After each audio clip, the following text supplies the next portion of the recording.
convincing pieces of evidence that extraterrestrial civilizations have visited Earth could be the epic Nuremberg space battle of April the 4th, 1561.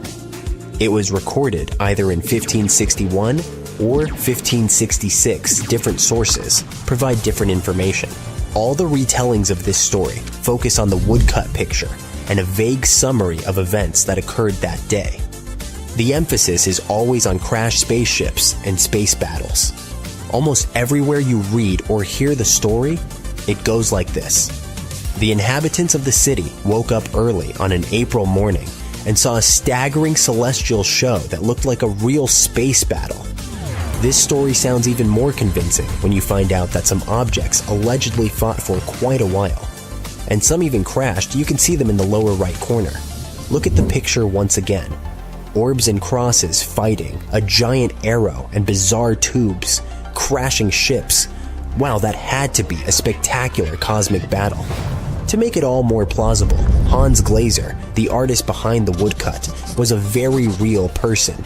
He really did woodcuts, and this one is indeed from the time and place that it says it is, meaning it's not fake, and it does depict a real event that had its own witnesses.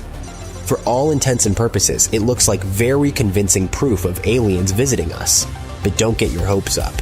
A superficial perusal of facts seems to confirm an extraterrestrial presence on our planet. But the most likely explanation is much more mundane. The Nuremberg 1561 UFO battle is just an atmospheric phenomenon called a sundog, or parhelion. A sundog is a concentrated spot of sunlight that can sometimes be seen to the right or to the left of the sun, or even on its both sides simultaneously.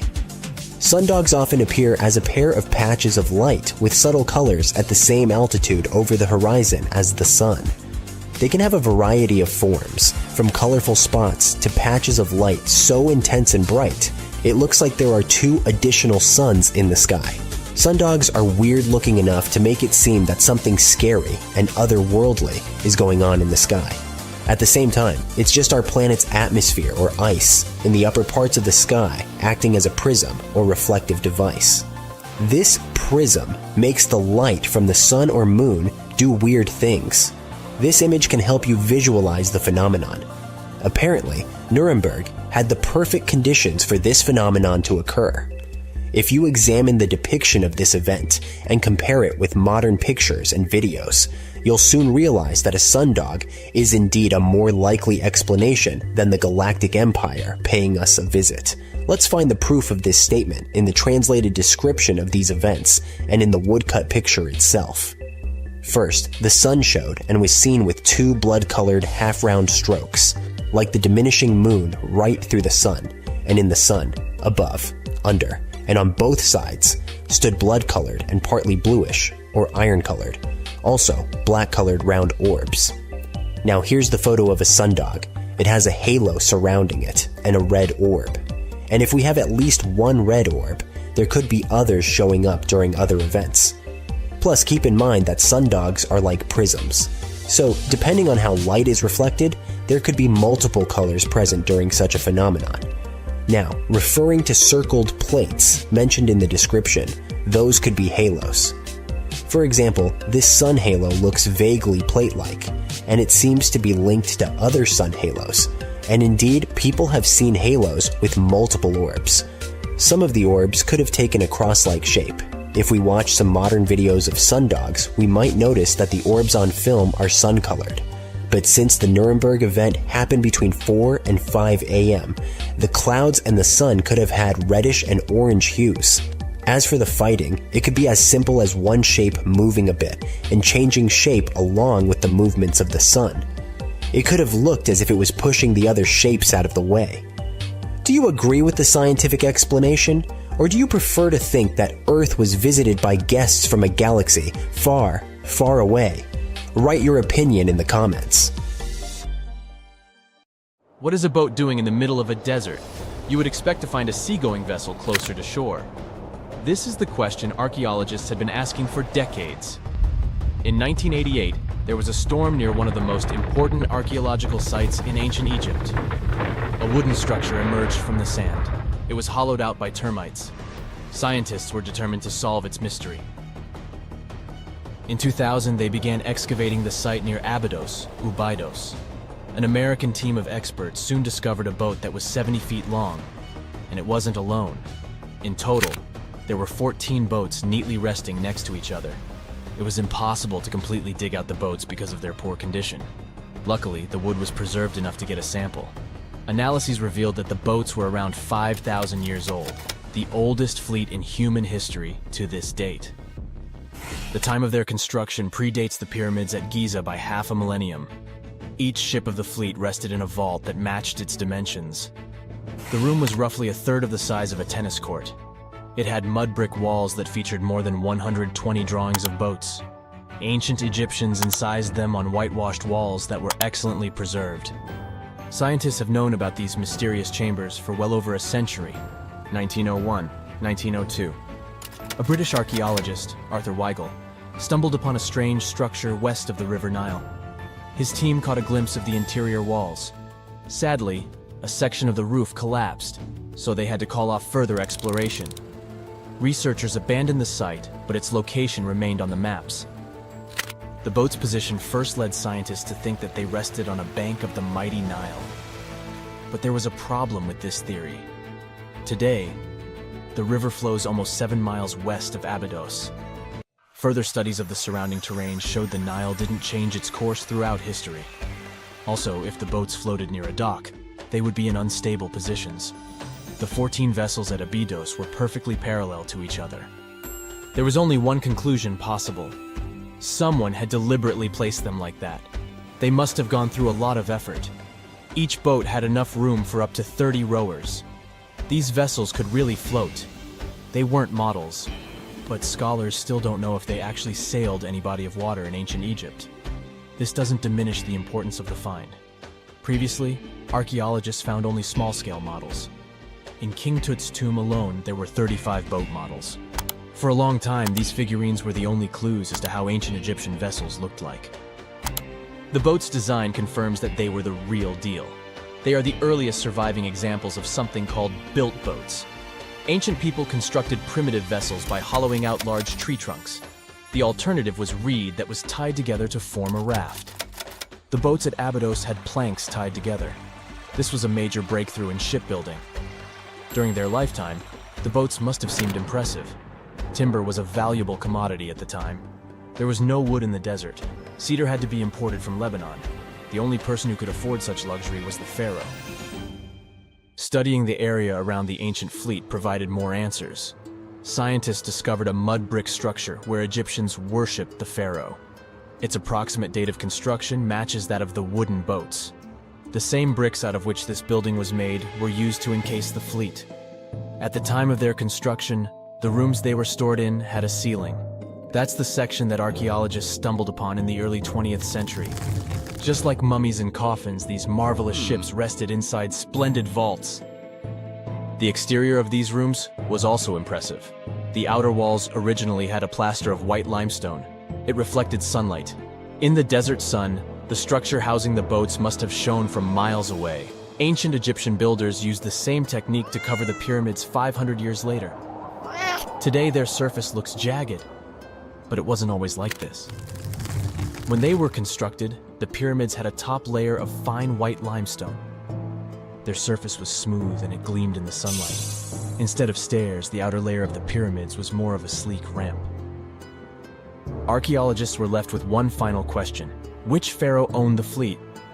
The answer lay just a mile from the site. This is where the tomb of a pharaoh from the 5th dynasty rested, King Senwosret III. Its time and style of construction matched the ones of the chambers with boats. The very end of his rule might explain how the boats ended up in the middle of the desert. The pharaoh probably passed away in northern Egypt. Then his body was transported down the Nile to Abydos in a marvelous procession of decorated boats. The vessels were later lowered to chambers near the final resting place of their owner. This had a symbolic meaning. In the ancient Egyptians' belief system, ships played a key role. Their supreme deity was Ra.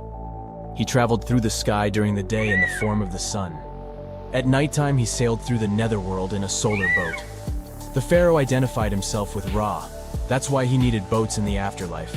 That was the only way to regenerate himself, just as the sun rises every day above the horizon. This belief existed for thousands of years. The more famous Pharaoh Khufu also had a ship. Scientists found it in 1954 next to his pyramid at Giza. It is some 4 centuries younger than the fleet at Abydos, but Khufu's ship was almost 2 times longer. The Great Pyramid of Giza and King Tut's tomb are some of the most famous archaeological finds in Egypt. But there are many more secrets hiding beneath the endless sands of the Sahara Desert. Recently, 2020, archaeologists found a lost city there. They have labeled it as the most important discovery since King Tut's tomb, 1922. The city of Aten is some 3,000 years old. Historians hope it will give them a unique insight into the everyday life of ancient Egyptians. The famous archaeologist and Egyptologist Zahi Hawass proclaimed the site a lost golden city. Aten sits some 300 miles south of Egypt's capital, Cairo. It is close to the famous Valley of the Kings. Archaeologists first found sections of mud brick walls that spread out in all directions. They discovered complete rooms with tools of everyday life inside. The research team unearthed a bakery, a residential neighborhood, and an administrative district. They all date back to the time when the Egyptian civilization was the wealthiest in its long history. They were also the first to make objects from iron. In 1911, scientists found a set of iron beads near a village in Lower Egypt, El Gerza. These are the earliest known iron artifacts. The discovery is literally out of this world. Ancient people made them by beating into shape a piece of a meteorite. The 9 beads were once part of an ornate necklace. They are now blackened and corroded, which is perfectly normal for a piece of jewelry that is over 5,000 years old. They consist of an iron-nickel alloy. Researchers were impressed by the skill of ancient jewelers who processed the beads. Their craftsmanship is more impressive when you think that they didn't know the stellar origins of the material. The Great Pyramid of Giza also has a remarkable feature. An international research group investigated the electromagnetic response of the structure to radio waves. They found that the pyramid has the ability to concentrate electromagnetic energy inside it. This occurred inside its chambers as well as under the pyramid's base. It contains an underground, unfinished chamber. It seems that the electromagnetic response is connected with the properties of limestone, the Great Pyramid's main building material. The research results might have a practical application. The way solar cells and nanosensors function could be improved by this remarkable find. Summers in the Middle East get so hot that they change the landscape dramatically and make entire cities resurface from the past. That's what happened in 2018 when the city, built by a mysterious empire on the Tigris River, was finally released from its water trap. Archaeologists rushed to the location as they didn't want to miss a rare chance to excavate the site and learn more about the history of the place. They believe they've found the Bronze Age city Zaku, founded over 3,000 years ago and fully submerged in the 1980s when a dam was built in its place. It used to be a busy hub for the Mitanni Empire for caravans on the popular trade route. It had water, which is a rarity in the area, and it was a guarantee for success. We know very little about the once powerful empire, as scientists haven't found any written chronicles in the excavated sites. That's why the archaeologists were thrilled to find an entire palace for the local ruler. Several years later, when the area became free from the water again, they found some fortifications to protect the city from foes. The highlight of their expedition was finding a huge public storehouse for trade goods and harvests, piles of wheat and barley, and imported metal and wood. Bread was the staple food for the locals, and they also loved big pots of vegetable soups and stews for lunch. Each household kept sheep, goats, cows, and pigs, so they had a steady source of milk and meat for special occasions. All the constructions found so far were built from bricks molded from mud. The walls were bricks that were sealed to be waterproof. The local king must have been in good relations with the emperor of the larger empire, of which Akiku was dependent.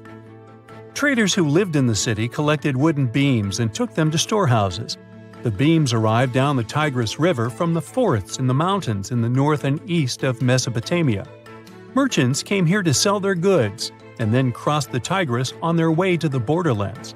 Zaku was thriving as a center of commerce for about 6 centuries until it was hit by a massive earthquake in 1350. Archaeologists found 5 ceramic vessels holding over 100 clay tablets made close after the earthquake. It's almost a miracle that small tablets of unfired clay managed to survive underwater for decades.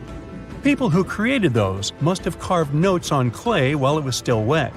They wrote about anything, from newly stored harvests to notes for other kingdoms. Then they would let the message dry in the sun. Scribes even had to learn a different language so that everyone outside the city could read it. Scientists believe the tablets they found used to be part of a private archive. They hoped to decipher the notes to learn more about the history of Zaku and the whole empire after the terrible earthquake. The damage to the buildings was so enormous that it was impossible to restore Zaku to its former glory, and if there had been any survivors, they must have left the city. Several decades later, the Assyrians, who also lived in Mesopotamia, settled here. They built their houses on the ruins of the abandoned city and used whatever structures they could find from the previous residents as outer walls. But they stayed here only for 50 years, then decided to build a new capital on more fertile soil to make some good cash from agriculture. Archaeologists working in Zaku had to halt excavations when the water levels went back up and covered the city. They sealed the ruins in tight-fitting plastic sheets and put stones and gravel on top. They hope it will help protect the priceless site from water erosion and prevent it from disappearing again. They realize how important water from the dam is for the region, but if it recedes again, they say they'll definitely continue the excavations. There was a bustling community in today's Taklamakan Desert in China around 1,600 years ago. It lived along the Nia River, which ran through the desert for miles and got its water from the melting snow in the mountains. After 3 years of work in the area, archaeologists and scientists managed to dig up 8 tombs in the desert. Thanks to the desert heat, the clothes and artifacts inside them were almost as good as new. The people who wore those must have lived in the ancient city of Nia. Nia used to be part of a prosperous kingdom at the heart of the Silk Road trading route and had a population of over 3,000 people. Then, desert sands went rogue and swallowed the city whole. Archaeologists only found the ruins of Nia in the early 20th century. Scientists from different countries have tried to solve its mysteries. It looks like the tombs discovered at the end of the 20th century belonged to the wealthy. There were some expensive items inside: a quiver and bow, metal arrowheads, gold earrings, and a glass bead necklace, a lacquer box with a comb, makeup, and a sewing kit in one of the tombs. There was also some silk of top quality, and even the bright colors like green and yellow haven't faded on it. The fabric also had Chinese characters with quotes from historical books, which helped scientists identify the period in which it was made. Archaeologists later found a large dwelling site and the clearing of 3 ruined buildings. It will probably take many more years to understand why the city had fallen and what happened to its people. Saudi and French archaeologists teamed up near Riyadh, the Saudi Arabian capital, and stumbled upon an ancient settlement dating back 8,000 years. The scientists used all sorts of cool tech, like laser scanning, drones, and aerial photography, to unearth this Neolithic-era gem. They found the settlement in a local archaeological hotspot. Among the treasures they uncovered were a stone temple, remnants of an altar, and over 2,000 graves. All these finds tell us about ancient practices and rituals. The team also found the foundations of 4 massive buildings, corner towers, and open-air courtyards, all with underground reservoirs to store water for agricultural use.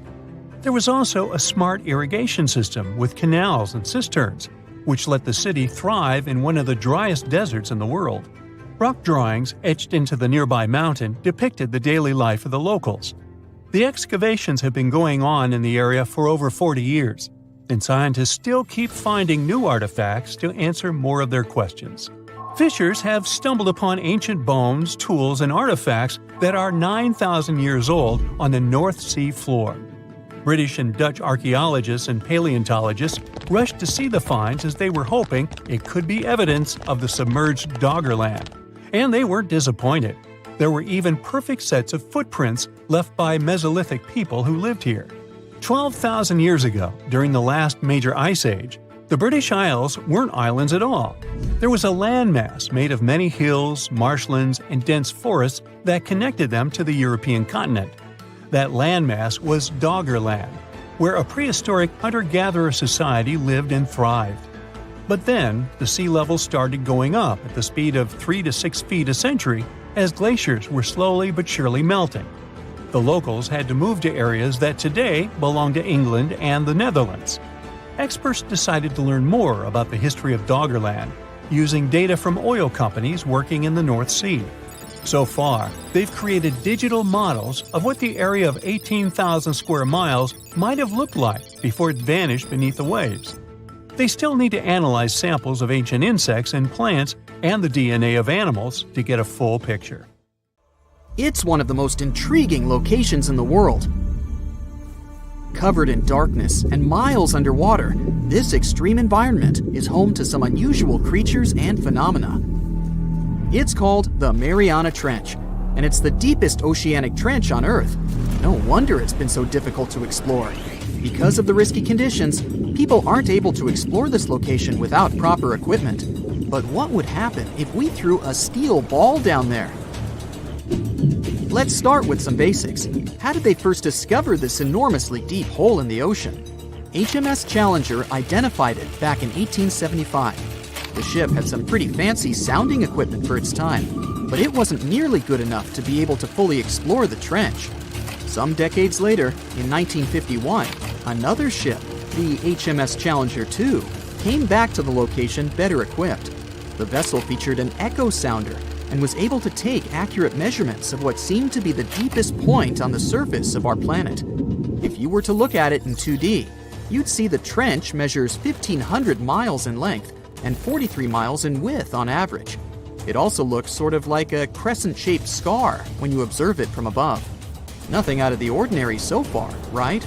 Well, if you were to stretch a wire from the surface of the ocean to the trench's deepest point, it would measure a staggering 7 miles.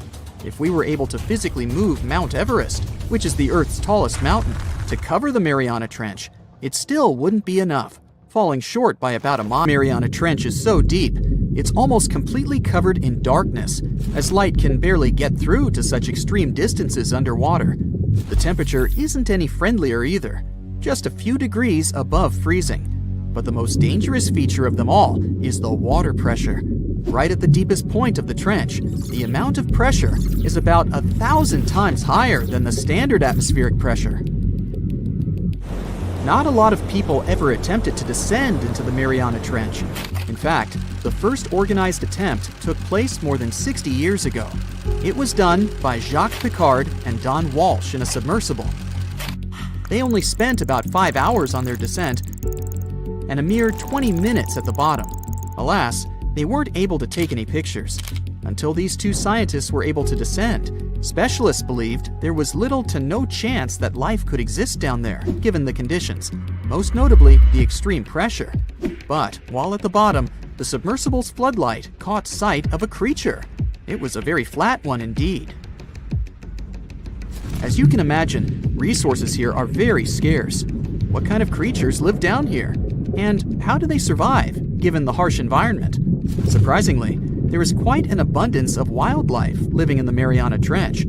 Some of these creatures fall back on chemicals to survive, like methane or sulfur, while other kinds of fish nibble at the marine life that's, well, weaker than them on the food chain. The most common creatures found here are xenophyophores, amphipods, and small sea cucumbers.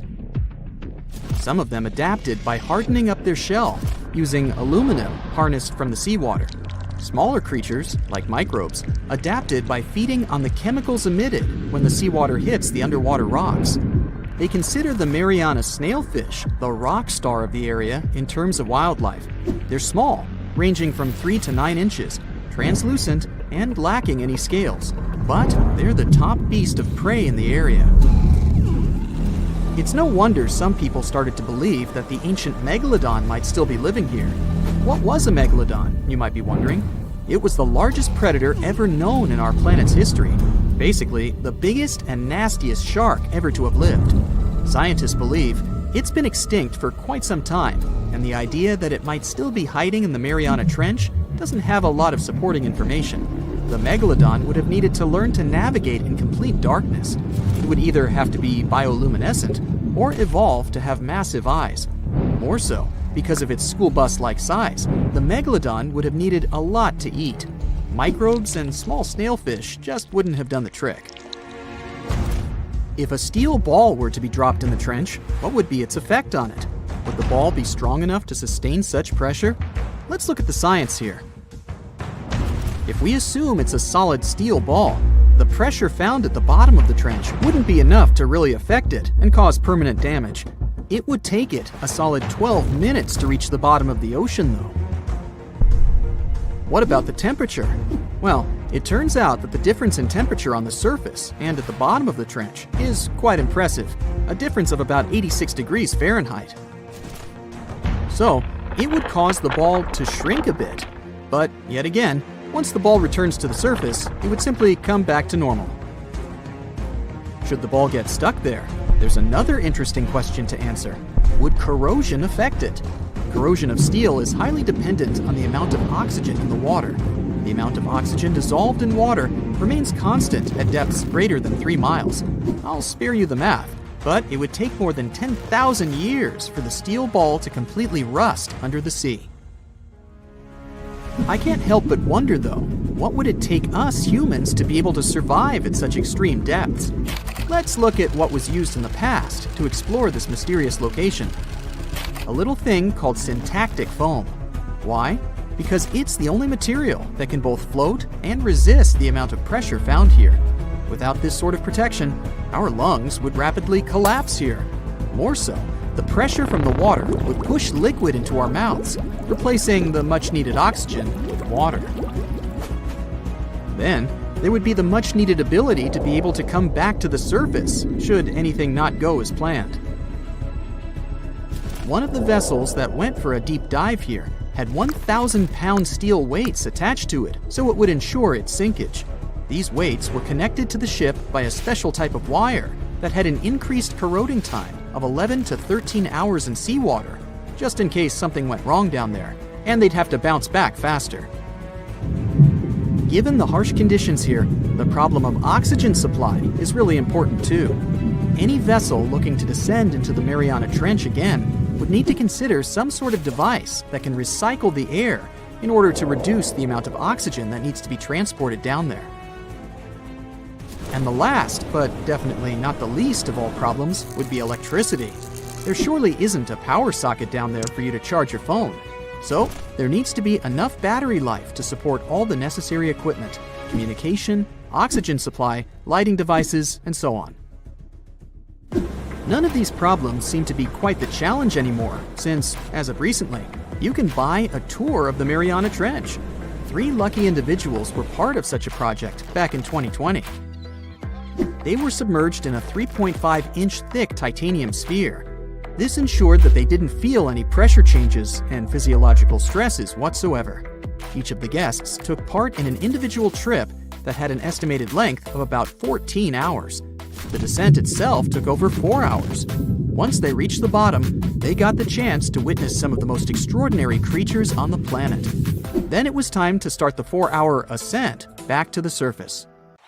Whenever you hear about ancient ruins, you almost never picture them being suspended somewhere, or just randomly hanging on the branch of a tree, right? In fact, for most of the ancient artifacts we have exposed in museums all over the world, archaeologists did quite an impressive amount of digging. You see, buildings have this funny way of fading away over time if not properly taken care of. Sometimes we need to reuse some building materials, so an older construction may be sacrificed in the process. Other times houses are abandoned, and once they are exposed to the elements on the surface, like rain or sunlight, they don't really stand a chance. Some just simply crumble away due to good old erosion. So the only way a piece of architecture can survive the test of time is if it's somehow gotten buried deep down. Now, how did they end up buried in the first place? Well, it's quite the comedy of errors. Ancient cities had a habit of gradually raising their ground level like a kid adding toppings to their ice cream sundae. You see, these settlements were always busy collecting food and building materials to keep up with their ever-growing population. But hey, who has time to deal with waste and rubbish? It wasn't exactly high on their to-do list back in the day. So when it came to building new houses, ancient civilizations found it much easier to save their sweat and tears by piling up the rubble and constructing right on top. But that's not all. Rivers would also occasionally flood and deposit a layer of sediment on the city floors, further encapsulating those ancient constructions. And in those dry regions like the desert, where the wind likes to show off its sand and dust dance moves, you can bet it was a constant struggle to keep the establishments clean. One hilarious example is the Sphinx, which had its head buried in sand until a group of archaeologists unearthed it in 1817. Some ancient towns eventually got covered up because they were completely abandoned. With less human activity to control their expansion, plant seeds couldn't resist the opportunity and sprouted all over the place. They gobbled up carbon dioxide from the air and grew, adding more and more bulk to the ground. Those cheeky roots even decided to stabilize the soil made from decaying plant matter, creating layers upon layers of earthy goodness. It's like the ultimate DIY project Mother Nature embarked on, with plants as her loyal helpers. The act of digging into the secrets of ancient civilizations is not just about unearthing a lost world. It's also an epic quest to reveal the hidden treasures beneath layers of history. But how do archaeologists know where to dig in the first place? If everything is covered in layers upon layers of sediments, debris, and plant roots, they must have some sort of system they rely on before embarking on a new project, right? For starters, they're not always the ones suggesting an archaeological dig in a certain location. Let me explain. Let's say you're a contractor and you want to build a new fancy apartment complex in your city. Some local legislations have certain requirements before your project can start, though. For instance, before anyone starts building on a piece of land, they might need to bring in specialists to check the soil. These clever folks can be archaeologists, geologists, or paleontologists, and they need to keep an eye on things during development. If any artifacts or ecofacts, fancy word for organic remnants, are discovered, these experts swoop in to excavate and study them. But what about sites that have nothing to do with bulldozers and yellow hats? Archaeologists have more than one trick up their sleeves when it comes to locating ancient hotspots. They dive deep into historic records with a healthy dose of detective work. By sniffing out old documents and maps, they can piece together the puzzle of human activity in a specific area. If a site has been visited before, it's even better. Finding records of past excavations or historical accounts can give archaeologists lots of information on where to continue their treasure hunt. Before archaeologists start swinging their shovels, they engage in a bit of a visual scan mission. Armed with a grid system, they'll stroll around the site, keeping their eyes peeled for any artifacts that might be hiding just beneath the Earth's upper layer. From groundstone tools to historic glass and even ancient garbage dumps, yes, they're all so valuable. These keen-eyed explorers can spot signs of human activity faster than most people. If they stumble upon midden soil, fancy term for a garbage dump, they know for sure that humans once called this place home. Archaeologists don't just rely on their trusty shovels, though. They have an arsenal of gadgets to aid in their search for hidden wonders. Geophysical tools are like their secret weapons. Take the resistivity meter, for example. This clever contraption measures the electrical component of the soil and any buried features or artifacts. A buried wall, for instance, will create a different resistivity reading than the surrounding soil. Magnetometers and ground-penetrating radar work in similar ways, showcasing potential hints of ancient treasures in the soil. And who could forget our trusty old friend, the GPS? It helps archaeologists map out precise locations, like a high-tech treasure map, leading them straight to their pot of gold. Care to virtually visit some of the most important archaeological sites in the world? Well, follow me. In the United Kingdom, for instance, you'll find this interesting place called Stonehenge. It's one of many henges scattered around, but this one really takes the cake. Picture this: massive ancient stones standing tall and proud, arranged in a funky outer ring and an inner horseshoe, with some smaller stones thrown in for good measure. And guess what? These amazing stones have been around for over 5,000 years. Talk about a serious case of rock-solid longevity.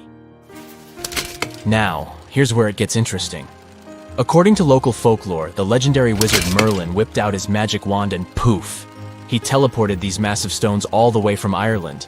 Apparently, some giants had assembled them there, but Merlin decided they would look much better at their new location. Others think it's just the ruined remains of an old Roman spiritual edifice. These amazing structures were built by our Bronze Age ancestors. With their simple tools and limited tech, they managed to create this monumental masterpiece. Impressive, right? Unfortunately, there's still so much we don't know about this area. Stonehenge's initial purpose remains a mystery to this day. Sure, there are lots of theories, but scientists have yet to agree on the subject. However, we do know that it's perfectly aligned to catch the sunrise during the summer and winter solstices. The ancient city of Pompeii is an equally amazing archaeological site. Picture this. Mount Vesuvius, a notorious troublemaker, decided to throw a volcanic tantrum and completely covered this ancient Roman city. It turned it into a time capsule, located outside present-day Naples in Italy. Fast forward to the year 1748, when a bunch of adventurous explorers stumbled upon Pompeii. Lo and behold, they discovered a treasure trove of well-preserved goodies. Streets, houses, food. Probably a bit stale by then. Blingy jewelry, fancy sculptures, colorful frescoes, everyday household items, and even animal and human remains. It was like an epic archaeological party. From the looks of it, Pompeii had it all. Fancy houses and villas, a massive 20,000-seat arena, cute little artisan shops, hangouts like taverns. And let's not forget the saucy spots like those luxurious bathhouses for some intense pampering. There's also the sanctuary of Apollo, where people used to gather for their daily dose of worship. And of course, the bustling heart of the city, the Forum of Pompeii, where all the cool people used to hang out. And guess what? Pompeii is so cool that it made it to UNESCO's World Heritage List back in 1997. That's like the ultimate Hall of Fame for historical awesomeness. It also includes many other famous buildings and sites, like the Taj Mahal in India and the Acropolis of Athens in Greece. There is a place deep in the ocean where pressure is 1,000 times stronger than that we're used to at the surface. This force is enough to turn an unprotected human into dust instantly. Well, maybe more like mud. Anyway, that's why explorers need some serious preparation and equipment to survive in such extreme conditions down in the Mariana Trench. It is as wide as 20 national malls in Washington, D.C., and about 1/5 as long as the diameter of Earth. People who went all the way down describe it as a chilly, quiet, and very peaceful place. They saw a bright blanket of red and yellow rocky outcrops, and there was a whole variety of unique, small, translucent animals.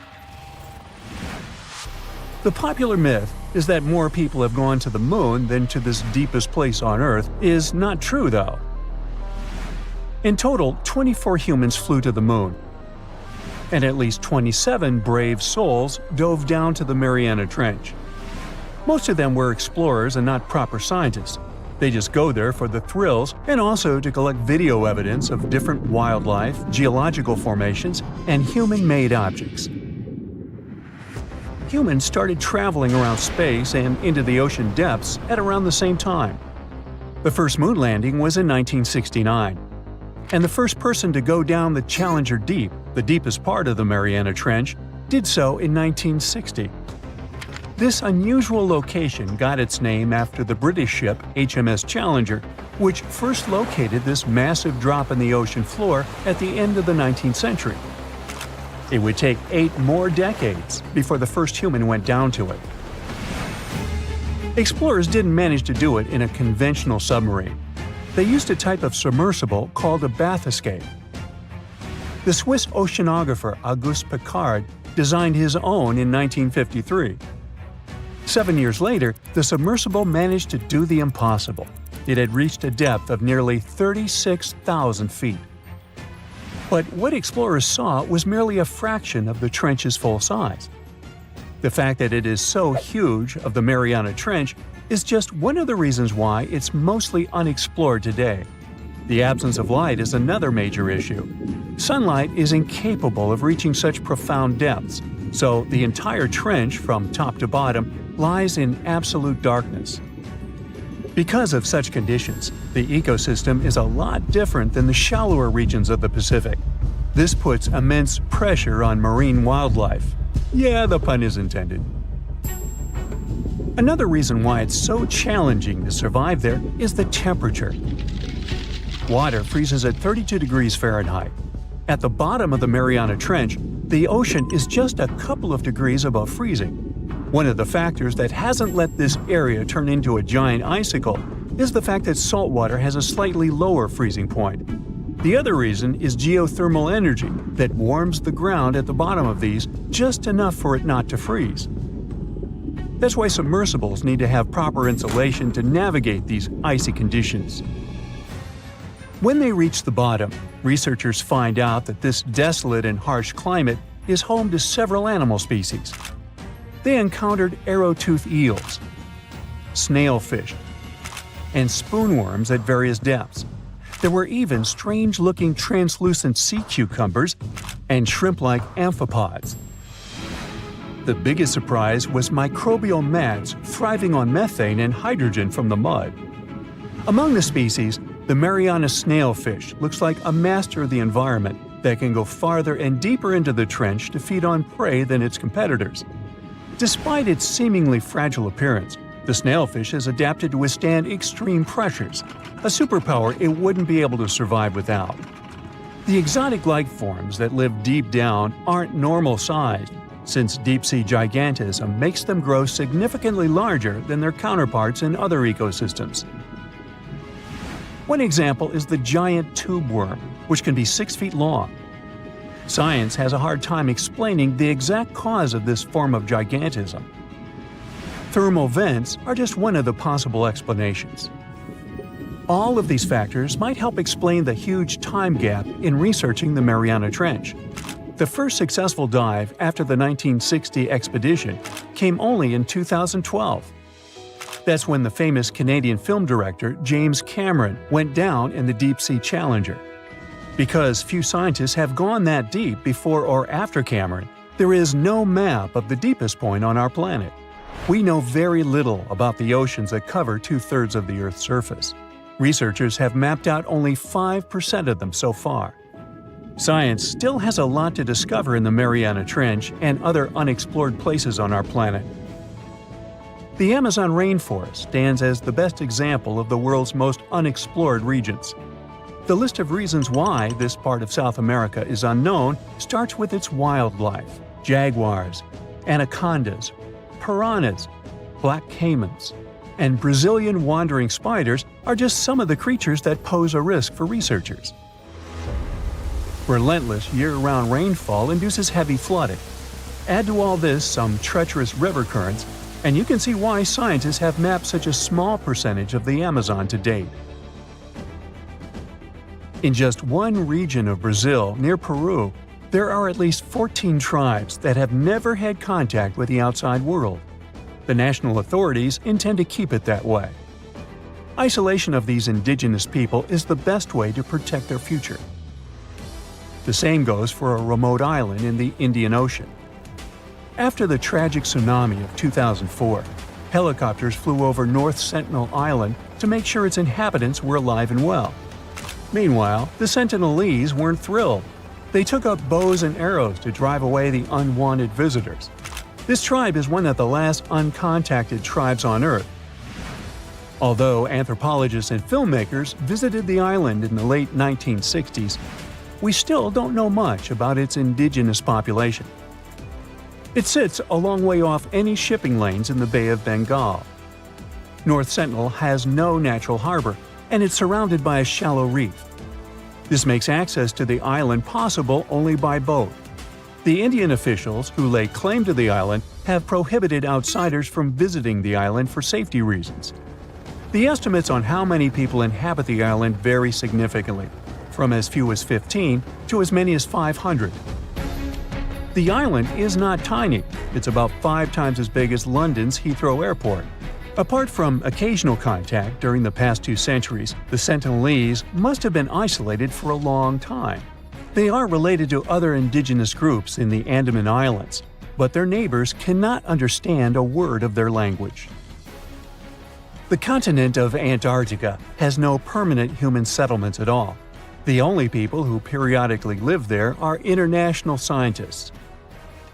This vast expanse of ice and snow, roughly the size of the United States and Mexico combined, still has many regions where humans haven't set foot. Satellite imagery and photos that NASA's aircraft made from the air have mapped out the entire continent, so we know where to go, but it's not that easy. The reason for this are all the adjectives that go with Antarctica. It is the coldest, windiest, driest, and brightest of the 7 continents. This makes it virtually unlivable. More than 99% of its surface is covered with a permanent sheet of ice. Its thickness ranges from 1 mile to as many as 3 miles in some places. That's half the height of Mount Everest. Now, the Himalayan range contains the world's tallest unclimbed mountain. It is also the tallest mountain in Bhutan. In the local language, the mountain's name translates as White Peak of the 3 spiritual brothers. Out of respect for the spiritual beliefs of the local population, national authorities restricted and then completely banned mountaineering at the beginning of the 21st century. To this day, there is no evidence that any climber has ever managed to successfully reach the summit of this mysterious mountain. Most of the ocean is still shrouded in mystery, whether we're talking about dark corners or creatures that are hiding in the depths. But sometimes, it gives us a peek into scary things it hides in its cold, dark depths. Like when you hear on the news that there are some deep-sea creatures washed ashore after a powerful storm once again. Some just look weird, while others are real monsters that live at depths of more than 3,300 feet. The coldest and deepest parts of the ocean have created one specific phenomenon called gigantism. So, sea spiders, squids, worms, and many other animals, mostly invertebrates, or creatures without backbones, they are all way bigger and scarier than the versions we see in the more shallow areas. In the Pacific depths, you can see a sea sponge as large as a minivan. Or what about the colossal squid that lives in subantarctic waters and is nearly 14 times longer than the arrow squid, a type that mostly lives in New Zealand? Researchers found many of these underwater monsters in the abyssal zone of the ocean. Back in 2021, the researchers showed images of the giant phantom jelly. It was at a depth of 3,200 feet. Its tentacles were 33 feet long. Wow, I wouldn't like to face that one on the beach. It probably eats only small fish and plankton, but it can swim to depths of more than 21,900 feet. And down there, this giant jelly doesn't have enough food. How does it survive then? Scientists haven't figured it out yet. And there are even more questions related to the giant squid, the biggest one ever found. This monster is 43 feet long, with a weight of nearly a ton. Imagine if those tentacles would grab your car, or something like that. They would smash it like it was a toy. There's no light in the abyssal zone. Sun rays just can't penetrate that deep. So there's no algae or underwater plants there. Local animals mostly eat snow. Marine snow is not like the regular one you build a snowman with. It consists of any small flakes or remains that fall from the surface of the ocean. Maybe even some leftovers that animals up there couldn't eat. So it's not much. But apparently, it's enough for very large creatures that hide deep down there, like giant squids. Squids that generally live at such depths don't bother going after their prey. They just wait until the poor animal swims right up to their long tentacles and falls into a trap. It may not be the best method ever, because not many animals will even swim into these dark, cold parts. But it's the method that saves energy. A giant squid eats only 1 ounce of fish daily, which is approximately 45 calories. That's nearly 50 times fewer calories than an average person should eat per day. So when a squid gets 1 fish, it saves it for a couple of days. I hope giant squids won't get the idea to go to the surface and look for food when there's not enough of it in the abyssal zone. And I hope even more that giant Greenland sharks won't get that same idea. You can find them at depths of up to 7,200 feet. They're twice as slow as we usually walk. They swim at a speed of 1.12 feet per second. Their slowness is part of the energy-saving mechanism that creatures down there need to survive. but they can speed up in the form of short bursts when they need to catch prey. But they kinda change their diet from predator to scavenger, considering their environment. There will be more leftovers falling from the surface than animals to go after. Greenland sharks grow just 0.4 inches per year, and they're mostly 20 feet long, which means they live for a very long time, sometimes up to 400 years. They also have a slow metabolism, and that's one of the main factors for their long life, too. Greenland sharks like to spend their time in cold waters. They're adapted to that, since their tissues have specific chemical compounds that prevent the forming of ice crystals all over their body. That means they have some sort of natural antifreeze. So, what makes them so big? Scientists are still not sure, but some theories try to explain it. There's this thing called Kleiber's rule that says bigger animals tend to be more efficient. Just take a small fish and compare it to a whale with a mass hundreds of times bigger. The whale has a greater metabolism. It conserves energy more efficiently and loses less of it to the surroundings through heat. Moving on, bigger animals can ingest bigger prey. They're more likely to go through tough issues in their environment or defend themselves from predators going after them. Also, the body gets bigger when temperatures are lower. The Greenland shark is a perfect example. So are giant sea spiders. Sea spiders are generally common, and you find some very small ones at 0.04 inches. But in deeper parts of the Antarctic, they become 3-foot-long giants.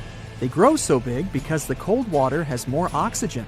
That way, more of it diffuses into the animal's body, and that allows it to grow bigger. Yeah, both as a creature and a nightmare. And how about this giant tube worm? Researchers found it accidentally while they were exploring the mysteries of the Pacific Ocean floor. They stumbled upon unusual hydrothermal vents. Volcanic heat is a thing that gets them going. As water seeps down through faults or cracks in the rock, these vents change their direction. When the water gets out of the vent, it's rich in different minerals and chemicals. Most animals wouldn't survive being around this toxic soup of chemicals, but not these tube worms. They came as a true surprise, because not only are they not bothered by these toxic vents and the almost boiling temperature of the water, but they developed entire ecosystems there. They're unique because they don't need sunlight to survive. Instead, small bacteria are their main source of energy. That bacteria gets their energy directly from these toxic chemicals. So it's not photosynthesis, but a process called chemosynthesis. And these tube worms don't have mouths. These bacteria live inside them. Strange story, huh? Plus, these scary worms reach up to 8 feet. Giant isopods are no better either. They lurk at the depths of the ocean of 1,640 feet or more below, far away from the sunlight, looking like some monstrous wood lice. They spend most of their time on the seabed, hoping to find some food falling from higher levels of the ocean. Check out their small hooked claws at the ends of their legs. Isopods use them to remain more stable while moving around the ocean floor. Since there's no light, they have long antennae that help them feel their way around. These sensory antennas are about half the length of their body. Giant isopods have pretty big eyes compared to their body size, too. They can grow over 12 inches from head to tail. And these fellas are really patient. Remember how we said animals down there rarely get food? Sometimes they need to wait for years to get a proper meal. That's why their metabolism is amazingly slow. 5 years later. They can go for 5 years without eating anything. Imagine that. I get hungry just talking about this.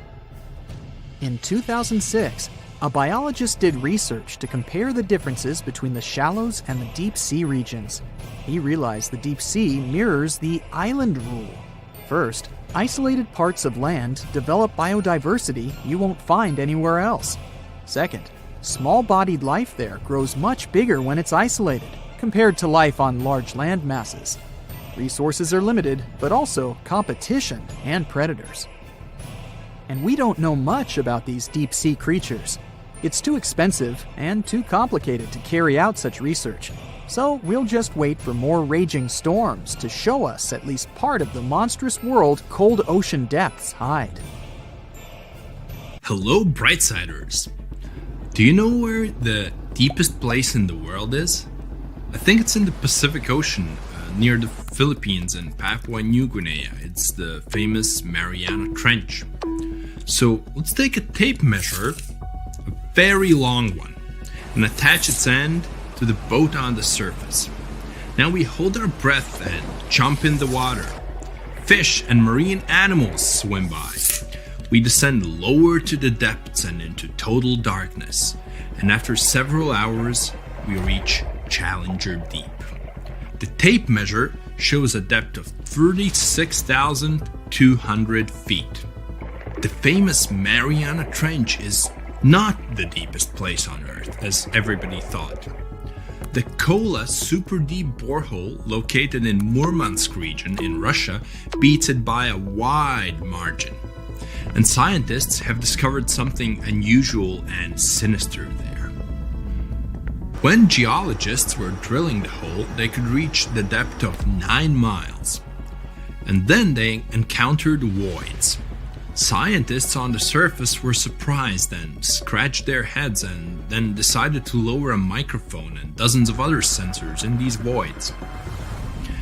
The temperature down below turned out to be 2,000 degrees Fahrenheit. And the microphone recorded something that sounded like human groans and screams.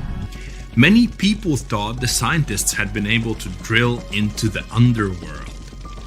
The shocked people up above had already begun to panic, but suddenly an unknown creature jumped out of the drill pipe. It looked like a black goat that walked on its hind legs. Its body was shrouded in black flames. The creature got out of those deep hollows and ran off into an unknown direction. Okay, wait. These are just myths that one newspaper published on the 1st of April. It's International Joke Day, by the way, but many people believed it.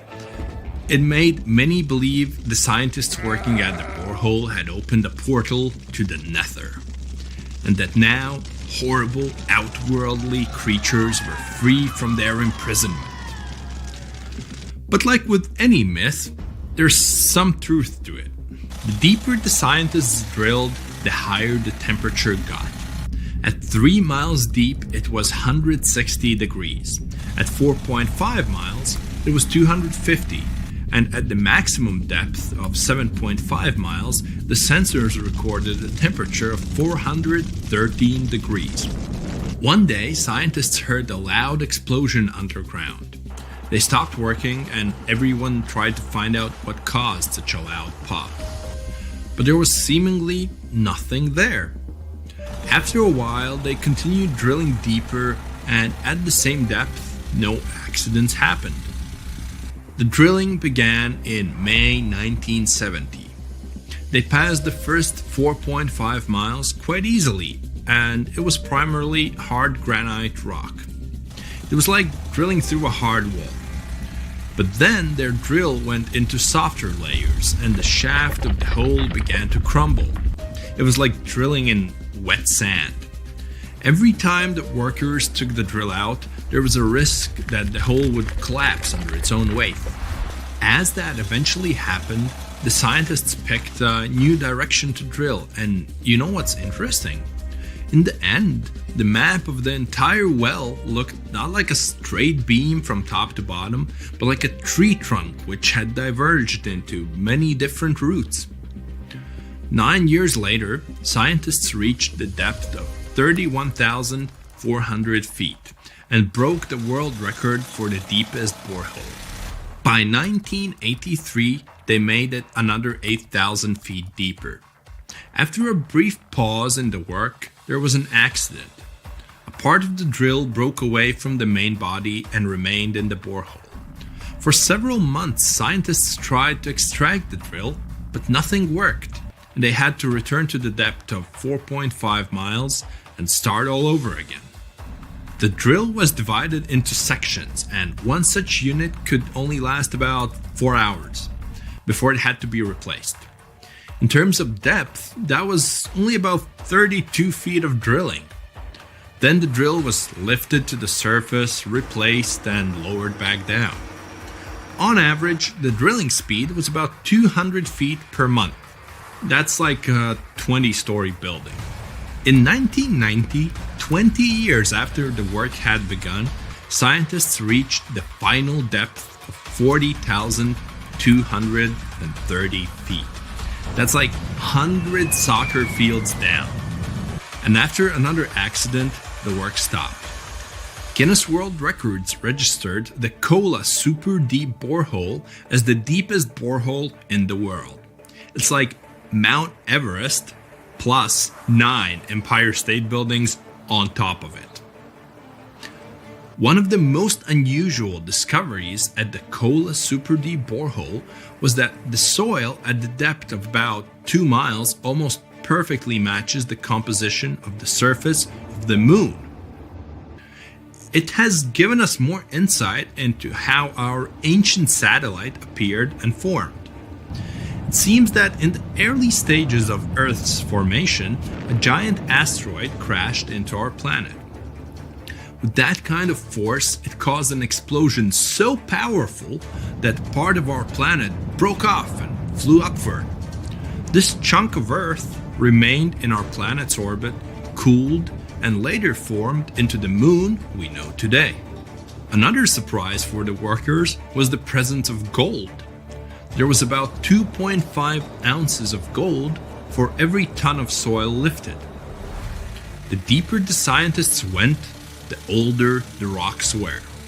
In layers of rock about 2.8 billion years old, they found fossilized remains of living organisms. It made the world of science bubble with excitement, as it meant that life on our planet appeared 1.5 billion years earlier than first thought. In the early 1990s, they shut down the drilling project. Gradually, the buildings around the borehole and the drilling equipment were lost. Today, a lot of tourists visit the place. It's because of those same myths about creatures from the underworld. Yes, there's a hole 7.5 miles deep under that rusty lid. But the scientists working there never reached their goal. They wanted to drill into the Earth's mantle, but to do that, they would have had to dig down to a depth of about 44 miles. At 200 feet per month, it would have taken as long as 80 years. That's assuming no accidents happened. But the deeper it goes, the more interesting it gets. A few years ago, they found a massive amount of water deep underground. Somewhere up to 370 miles down, there's a substantial ocean billions of years old, and the amount of water there is several times greater than in all the oceans, seas, and rivers combined on the surface of Earth. The water there is at a scorching 2,800 degrees Fahrenheit. But because it's under a tremendous pressure, it doesn't evaporate. It's encased in a crystalline structure of minerals. This ocean was formed in the early stages of our planet's development, when there was only hot lava and debris of space bodies around. But the most exciting thing you can find by drilling is living organisms. They've been there in isolation for billions of years, and they can give us clues as to how life came into being in the first place. Scientists in Antarctica have created a similar borehole. An entire lake half the size of Lake Ontario was discovered under the thick ice. The amount of water in this lake is only 3.5 times less than in the Lake Baikal, the largest lake on Earth by volume. The ice that hides this lake is at least 20,000 years old, and the water beneath it has been isolated from the outside world for about 15 million years. While drilling, scientists lifted a chunk of ice from deep down below and found an unknown bacterium on it. Its genetic code was only 86% similar to known living organisms. That means that we've never seen bacteria like this before, or it had come from outer space. But that's just a theory. We know that these bacteria can live in unusual conditions and at water temperatures below freezing. The composition of underground lake water is also different from what we're used to. There's a lot more oxygen and carbon dioxide in it. Add to these conditions complete isolation, and we get living organisms that have developed and evolved in a completely different way. Do you understand what it means? The study of deep organisms may give us a clue as to whether life could exist beneath the ice on other planets or their moons. For example, Saturn's moon, Enceladus, has ice 24 miles thick. There may be an ocean underneath, which is heated by thermal springs. That's all for today. And guys, remember, let's become smarter every day together with Brightside.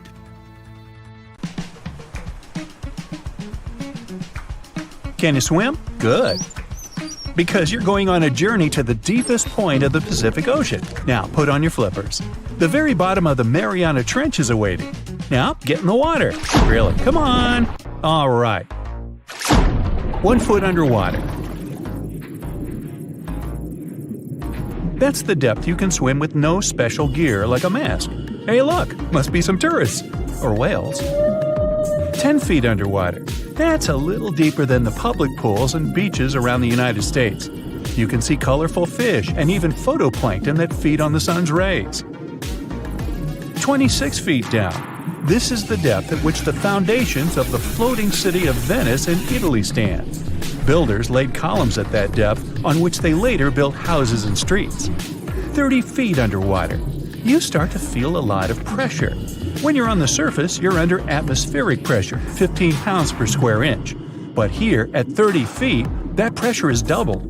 All the air pockets in your body, like your lungs or ears, begin to compress from this pressure, giving you discomfort. But no worries, your organs are soft and elastic, so you can keep diving. 40 feet underwater. Oops, you're running out of air. An average person can hold their breath for 30 to 90 seconds. The current record is an incredible 24 minutes and 37 seconds. Gasp. Okay, you'll need some diving equipment to continue your descent. There you go. Thank you very much. Tourists dive to this depth to look at reefs and corals. You don't need special skills for that, but you can't dive any deeper without training or a license. 45 feet down. Be careful. There's sharks swimming here looking for food, like you. Sometimes tourists descend to this depth in a safe cage to see the sharks up close.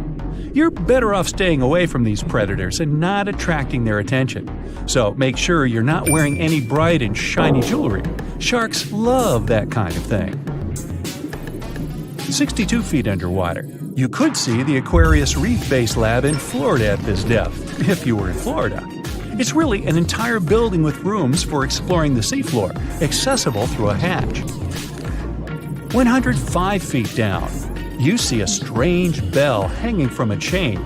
People used to use these things for deep diving about 400 years ago. They'd lower a bell on chains with divers inside from a ship. There was enough air inside the bell for them to breathe. That way, they could explore sunken ships with treasures. 140 feet. At this depth, you could find an entire sunken city in Qianda Lake, China. You can still see streets, houses, and temples there. 330 feet. Whoa! You almost hit a huge blue whale. How could you miss it? These guys, the size of 2 train cars, usually dive to that depth. Shh! Let's listen to them sing for a while. It's beautiful. Now, let's keep going. 660 feet. This is where most of the ocean life ends. Sun rays hardly penetrate any deeper into the water. Everything below are unusual fish like this angler. They have such an unusual appearance because they have to adapt to the high pressure here. 702 feet underwater. This is the last mark where you'd see a human without diving equipment. This man holds the title of the deepest man on Earth, and he's the only one who has managed to get to this depth. The water pressure on his body here was 20 times greater than that on the surface. 985 feet. Ooh, what was that sound? Whoa, that's a submarine. That's the maximum depth they can dive to. Some of them can reach speeds of 26 miles per hour. Fun fact, an ostrich can run twice as fast, but she can't swim. 1,090 feet. Say bye to this scuba diver.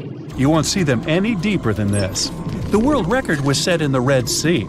It only took the diver 12 minutes to reach this depth, but it took him a whole 15 hours to return to the surface to avoid decompression sickness. So now you get an atmospheric deep diving suit. It's completely sealed, and you won't feel the insane water pressure on your body in it. 1,454 feet. If you stuck the Empire State Building in the water, its tip would be here, and all the carpet inside of it would be wet. 2,300 feet down. The water pressure here is 70 times greater than on the surface. The flexible plastic parts of your suit can't withstand that kind of pressure. So here's some urgent delivery.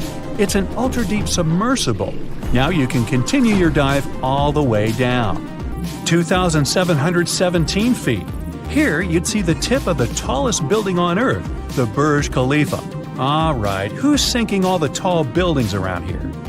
5,387 feet. This is the depth of one of the oldest and deepest lakes in the world, Lake Baikal. Its area is slightly larger than the entire country of Belgium. 8,040 feet. That's the record depth the Perdido oil platform reaches in the Gulf of Mexico, and its above-water part with 3 decks is almost as high as the Eiffel Tower. 11,962 feet. This is the average depth of the Atlantic Ocean. You can see a huge tube as wide as a giraffe's neck, and it just seems to be endless. True, this cable connected Europe and North America and used to serve for telegraph communications. 12,303 feet underwater. Suddenly, in the darkness, you see the outline of a ship. No way! That's the Titanic itself. The intense water pressure would crush a person at this depth, so you can only dive down to the Titanic in a submarine. 13,123 feet. Whoa! Here would be the end of the deepest mine in the world, Imponen Gold Mine in Africa. But you still have deeper places to go. Let's speed up. 20,000 feet. Here you can see the deepest debris of an old ship. The USS Johnson sank more than 70 years ago. You can still clearly see the number 557 on its bow. 26,200 feet. Here, in this total darkness, you'll find the deepest fish in the world, the Mariana snailfish. They're as long as a domestic kitten and have almost transparent skin. Their eyes are poorly developed for vision because the sunlight never reaches this deep. 29,030 feet. If you take Mount Everest, flip it over, and stick it into the Marianas Trench, this is exactly where you'd see its tip. Even though this is the highest point on our planet, you'd still have a lot deeper to go. 35,755 feet down. Here, in the Challenger Deep, you'd still see life. You'd need a microscope for that, though. Bacteria living here feed on organic molecules, similar to oil. A little deeper? Congrats! You've touched the bottom. It's 36,070 feet deep. The pressure here is 1,071 times higher than on the surface. But you're not the first person to have been here. One of the last expeditions to the bottom of the Mariana Trench was in 2012. An American filmmaker descended here in a submarine he designed himself. But the pressure broke some of the engines, so it was hard for him to maneuver here. The sonar was also damaged, and some of the batteries drained. He was in the Challenger Deep for about 3 hours and took many pictures and videos. If you look closely at the bottom itself, you can see bubbles. It's carbon dioxide and liquid sulfur. It's freezing here because of the extreme pressure and temperature close to freezing. But there's still life here in these harsh conditions. The 3 microorganisms are most common here: xenophytophores, amphipods, and small sea cucumbers. There's so few of them because they don't have enough food down here. Usually, there's a lot of palm leaves on the ocean floor, which get there from the land. But the Mariana Trench is 124 miles from the nearest islands. So the only food here is old plankton and fish scales from the ocean's upper layers. But it needs to travel tens of thousands of feet to become food for the bottom dwellers. But can you go even lower into the crust of the Earth? Well then, you'll need to unleash your giant drill and fire up the jet engines. You're pushing another 36 miles through the Earth's crust, and here is its edge. You've entered the upper mantle. It's an ocean of hot lava, 1,800 miles deep. You have to literally swim through this, reaching the outer core, another 1,400 miles deep. Then you reach the inner core, another 755 miles, and congrats! You're at the very center of the Earth. I hate to ask, but how do we get out of here? A piece of whale rib has recently been found in a North Carolina mine. Not a big deal, some might think. Hey, why can't a whale be a miner, right? But this fragment offers scientists a unique glimpse at the interactions between prehistoric sharks and whales from around 3 to 4 million years ago. The thing is, 3 tooth marks embellish the rib. That means that the whale was once badly bitten by an animal with a super powerful jaw. Judging by the spacing between the tooth marks, and it reaches almost 2.5 inches. This animal could be a mega-toothed shark. I'm talking about the Megalodon. Or it could be a different shark species which was around at that time. The curvature of the shark's jaw shows that the animal was relatively small, between 13 and 20 feet long. Yeah, small. As for the whale, it seems to be the ancestor of a great blue or humpback whale. Researchers are amazed. You don't usually expect to find evidence of animal interaction and behavior preserved in the fossil record. After examining the sample carefully, they concluded that the shark must have gone away with a mouthful, but the whale had survived because most of the fossil fragment is covered with what is known as woven bone. It quickly forms in response to localized infection. Such bone isn't particularly strong, and later the body remodels it into compact bone tissue. But it takes time. The presence of this bone means that the healing was incomplete and the whale passed away 2 to 6 weeks after the unfortunate encounter. On the other hand, its demise could have been unrelated to the infection and injury. Only a handful of fossils show such kinds of interactions between ancient animals. You can often find bite marks on fossils indicating where the animal passed away and its carcass was scavenged. But this fossil is one of a few examples that not only show a wound inflicted by another animal, but also demonstrate that the prey survived. All fossils are exciting for paleontologists.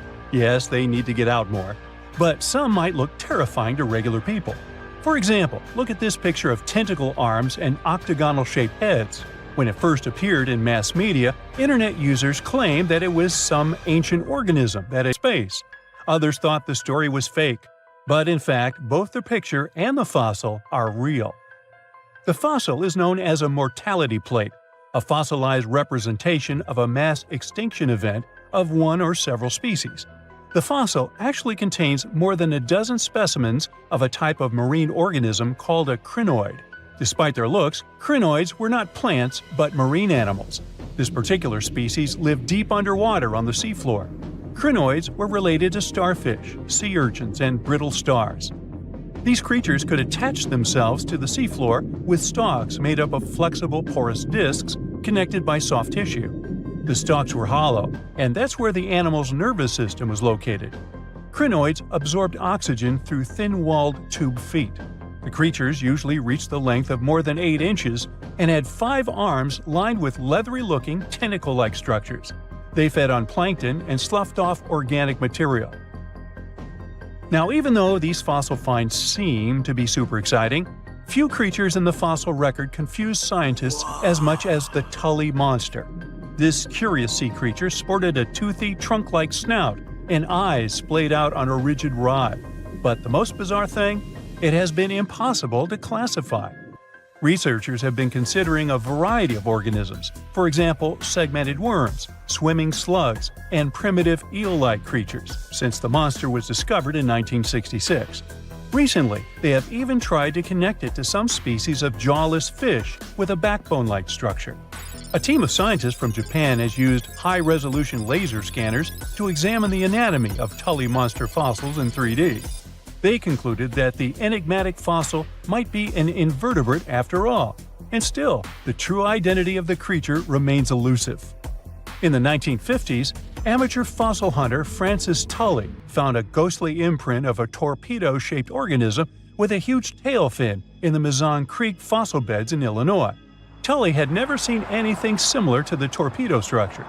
He took his find to Chicago's Field Museum of Natural History. Paleontologists working there were baffled as well. Since then, scientists haven't been able to determine where the creature fits on the phylogenetic family tree, or where they should spend Thanksgiving. In 1741, an explorer and captain named Vitus Johansen Bering led an expedition to map the coast of Alaska. The ship he was on got shipwrecked on what later became known as Bering Island, and they got hungry. Half the crew survived thanks to the discovery of an extremely large sea cow. With the meat of these animals nourishing them, the sailors managed to build a small ship from the wreckage and return home. On their way back, a scientist who was among them spent his time documenting the animals and plants they had found. The sea cow was particularly interesting because without it, the crew wouldn't have survived. These animals were more than 26 feet long and weighed around 10 tons. All sea cows are members of the order Sirenia, marine mammals more closely related to elephants than cows. The scientists described them as having black skin, a small head, and stubby forelimbs. Those sea cows floated on the water's surface, munching on kelp. After the information about these animals became widespread, sea otter fur trading expeditions made use of that convenient depot en route. Sea cows were docile and could be easily hunted. Long story short, within 27 years after the scientists mentioned those animals, they were driven to extinction. But it's not the saddest part. The fossil record reveals a much deeper and darker history. Fossils of sea cows have been discovered all over the world, from Japan to Mexico. It means that the animal once thrived in the vast kelp beds around the entire North Pacific Rim. That small population discovered by the expedition was probably the last remains of a once much larger and way healthier population. More likely, Aboriginal hunting had already reduced the numbers of these animals to near extinction levels, and the final blow came from Western hunters. The living close relatives of those ancient sea cows are rarely hunted today. Still, they're under threat of extinction themselves. To some, this amazing fossil might look a bit disturbing. Slaves' lentils are fossils that belong to animals called Nummulites. They lived and thrived in a warm, shallow sea covering part of Egypt around 40 million years ago. The name Nummulites hints at the fact that larger specimens resemble coins, and in Egyptian folklore, they're even referred to as angel's money. These creatures have a simple, single-celled structure, which contrasts with their super intricate skeleton. Look at this series of spiral overlapping whorls. Each whorl is divided into countless tiny chambers. Nummulites can grow to be 4 inches in diameter, and still, they are the fossils of single-celled animals related to amoeba. How and why did they grow to be so large? The reason could be their symbiotic relationships with other smaller organisms. In the case of modern species, such symbionts are tiny golden-brown single-celled algae called diatoms. The shells of Nummulites are relatively transparent, and since they're flat, there's a large surface area for the light needed for the diatoms to photosynthesize. For some reasons, scientists are still debating about them. The presence of plant symbionts in animals dwelling in the sea encourages the growth of a calcareous skeleton in hosts. So, the gigantic size of the Nummulites in Egypt could be due to their close relationship with symbiotic diatoms. Does that make sense? Fun fact: a species of Nummulites evolve very fast, and their fossils change from one layer of sediments to the next. So, the limestone used for the pyramids of Giza are so packed with such fossils that it's known as Nummulitic limestone. This limestone also contains 2 kinds of Nummulites, the smaller slave's lentils and the larger angel's money. But those are not different species, but rather different stages in the life cycle of a single species. Imagine you are walking to your car in the morning, but there is a problem. Your vehicle is not sitting neatly by the side of the road. Its rear end is sticking out of a gaping hole.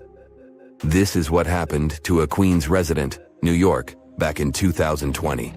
A sinkhole had swallowed his SUV overnight. Events like this are nothing out of the ordinary in many parts of the globe. But sometimes, sinkholes can hide unspoken beauty inside them. In East Asia, a recent find stunned the scientific community. Cave explorers came across a colossal sinkhole that concealed an ancient forest. It is located in a province, Guangxi Zhuang, close to the north of Vietnam, the Lê County, where researchers discovered the hidden forest is already famous worldwide for sinkholes. This one brings the number to 30. They are scattered over an area the size of 3 Gibraltars. This is just a tenth of the total number of sinkholes in the whole country. The name Tiankeng for these large holes in Earth's surface translates as sky holes or heavenly pits. The dimensions of the new sinkhole are impressive. It is over 1,000 feet long, and it's pretty deep too. You could fit the Great Pyramid of Giza 1.5 times inside it. The sinkhole's total volume matches that of 2,000 Olympic swimming pools. The exploration team had to hike for hours to reach the bottom. It was all worth it in the end. They discovered a pristine underground forest that had no trace of human activity. Scientists estimate that the plants date back to the time of the dinosaurs. The foliage reached to the explorers' shoulders. Some trees were 2 times taller than the Hollywood sign. This discovery was amazing, but not entirely unexpected. Geologists were familiar with this type of landscape. In this part of East Asia, karst topography is pretty common. The word is Slavic in origin. Since the late 19th century, geologists have been using it to describe barren limestone regions. This type of landscape features fissures in the ground, caves, underground streams, and, of course, sinkholes. Karst forms in parts of the world with heavy rainfall. The water dissolves materials such as limestone or dolomite. This creates a scenery that many people describe as wild beauty. Karst terrains have a practical purpose as well. They are ideal for storing water that humans can drink. Around 700 million people around the world use these karst aquifers as their primary water source. In the United States alone, 40% of the groundwater used for drinking comes from them. Springs of Florida and the Mammoth Cave in Kentucky are just some of the most famous karst areas. Geologists classify around 1/5 of the U.S. land surface as karst. This type of terrain exists on other continents as well, in the Caribbean, Europe, Australia, and Asia. Due to local differences in climate and geology, karst doesn't appear the same everywhere. In the Spanish province of Malaga, the landscape consists of barren rock. This is what the karst regions of Italy, Slovenia, and Montenegro also look like. In East Asia, the landscape over the karst is green. This is because of the humid tropical climate. Sinkholes and cave entrances are usually hidden behind lush vegetation. The region's unique appearance got it inscribed on the UNESCO's World Heritage List in 2007. The world's second most populous country is home to 2/3 of the planet's natural occurring sinkholes, Tiankengs. They start to form when rainwater seeps into cracks in the limestone. Over time, the gaps widen as more and more material is washed away. At one point, the ground above the limestone becomes unstable. The end result is the collapse of the surface layer. This happens suddenly and without prior warning signs. Once a hole forms in the ground, water starts filling it up. Another way for a sinkhole to form is the existence of an underground cave. Its roof can collapse. The shape of such sinkholes resembles a funnel. It is wider at the opening on the top and narrower near the bottom of the pool. The most famous of these sinkholes are cenotes. They occur naturally on the Yucatan Peninsula in Mexico. The region is home to more than 2,000 cenotes. They are all former caves whose roofs had collapsed at some point in time, and they are filled with fresh water. The local people have been using them as water sources for thousands of years. The ancient Mayas gave them mystical symbolism. For them, the cenotes were passageways to the other world. In reality, they are just a feature of karst terrain. Sinkholes that form in regions with abundant rainfall and limestone beneath the surface soil. The depth of a sinkhole can vary significantly. The smallest are barely 3 feet deep. When it fills up with water, it turns into a pond. A large lake can form in the place of a large sinkhole. One example is the Red Lake in Croatia. The most impressive thing about it are the steep cliffs that rise above the lake. They are nearly 800 feet tall. The world's biggest and deepest sinkhole, Zhaoshai Tiankeng, lies in the vicinity of the Yangtze River. The outside world discovered it only in 1994. The hole is so deep that you could stack up 7 statues of liberty inside it. During the rainy season, a waterfall cascades from the pit's mouth into a cave system at the bottom. But not all sinkholes fill up with water. This was the case with the newly discovered giant sinkhole in Asia. It developed its own ecosystem. The high humidity and low temperature inside it were perfect for plant life to thrive. The very bottom of the hole is connected to an underground water flow. Scientists discovered 72 species of rare wild plants in the area. They are in danger of disappearing on the surface. But inside the sinkhole, they have found the perfect conditions for growth. The enormous opening in the ground is essentially a wildlife refuge. This was confirmed in 2021. That's when biologists discovered 2 species in the Yunnan province that they previously thought had gone extinct. Who knows what other animal and plant species are still hiding in there?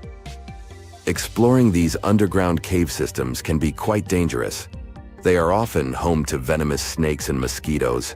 Even descending into a sinkhole is perilous. The cliffs are steep and stones are often very sharp. That's why the exploration of sinkholes in Asia is going slower than research would like. The sinkholes I've mentioned so far have all formed naturally. Erosion is the main process behind their creation. But the ground can also open because of human activity. Everything from a construction site to a leaking sewer pipe can cause the earth to give way. Sinkholes in urban areas pose a risk to infrastructure. One of the most famous examples of this happened in Japan in 2016.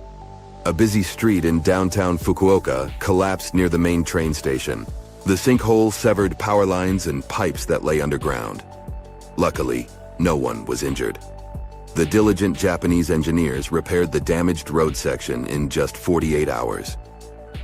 The biggest issue with sinkholes is that you never know when and where they are going to open. The best tool that geologists have for detecting underground cavities is ground-penetrating radar, GPR. It resembles a land mower. The operator goes up and down a troubled area to scan the ground underneath. The radar sends out impulses that detect any contrast between different materials. It feeds back this info in the form of a 2D or a 3D image. Once engineers detect a potential sinkhole, they use different techniques to stabilize the ground above it. The simplest method is called grouting. It involves filling the hole so it won't collapse. The most common materials are polyurethane foam and cement. The alternative is to lift a structure above the sinkhole. This technique is called underpinning. Workers drive steel rods into the load-bearing deeper layer of soil. This is the same construction method engineers use to erect stilt houses above the waterline. It all happened in 1708. On June 8th, the Spanish galleon San Jose was going back home to Spain from the Caribbean. In total, there were 17 ships. The captain of the San Jose knew they were in for some trouble, as English ships were lurking in that area. He knew they would be after the treasure loaded on the ships. The price of the treasure from the New World was so astronomical that it could turn the course of historic events in Europe upside down. In order to be safe, the Spanish galleon was to reach Cartagena de Indias. It's where we have Colombia now. But sadly, other things were predestined for the San Jose. The 4 English ships appeared. The galleon couldn't just escape them. There was no choice but to turn around and fight. Then all the chaos started. Red flags showing that the battle started. Firing cannons, the smell of gunpowder. Nobody knows exactly how it all ended. As dusk fell, it was hard to see clearly what was happening. The only thing that remained in history was the sinking flagship San Jose. Then, silence. No wonder that San Jose, being the flagship, was the most strategically important galleon. She would carry an insane amount of precious metals, such as gold and silver, pearls, and gems, such as emeralds. All of that went to stay on the bottom of the ocean, for the next 3 centuries. But how come this lost treasure got so legendary? First off, the financial estimates made by scientists shocked people. The ship reportedly carried 7 million to 12 million pesos. Let's translate that to today's money. Yeah, it may not be the wealth that Elon Musk has, but it's around $10 billion. With that money, you could treat yourself to a couple of private jets, a whole car park of Lamborghinis, and a posh mansion. And you'd still have a lot of money left. You may think it all must have gotten rusty, just like the bits and pieces found in the Titanic. But when it comes to gold, things work differently. The Titanic didn't carry gold, or at least not that much of it. The jewels that were on the Titanic were personal belongings. And the cool thing about gold is that it never reacts with oxygen. It means that real gold won't rust or tarnish. So if your golden necklace got somewhat darker, it's a telltale sign it's not pure gold. It's an alloy, which is also cool, by the way, as you can easily clean it. Going back to San Jose's lost treasure, the golden coins there, even over 300 years later, were supposed to look the same way as the day they were minted. Now, going back to the place where the ship supposedly sank, remember I told you the captain wanted to go to the shore where Colombia is today? Well, on December 4th, 2015, the ship was indeed found in the waters of Colombia. As with many other important things today, the world learned about it from a tweet. It was sent by the Colombian then-president Juan Manuel Santos. People have been looking for the San Jose for decades, and once it was finally found, it only got more popular, and even more myths about it began to appear. One of the legends was told by Senor Santos himself. After the wreck had been found, there was a short radio interview. Thing is, the discovery was pretty unexpected.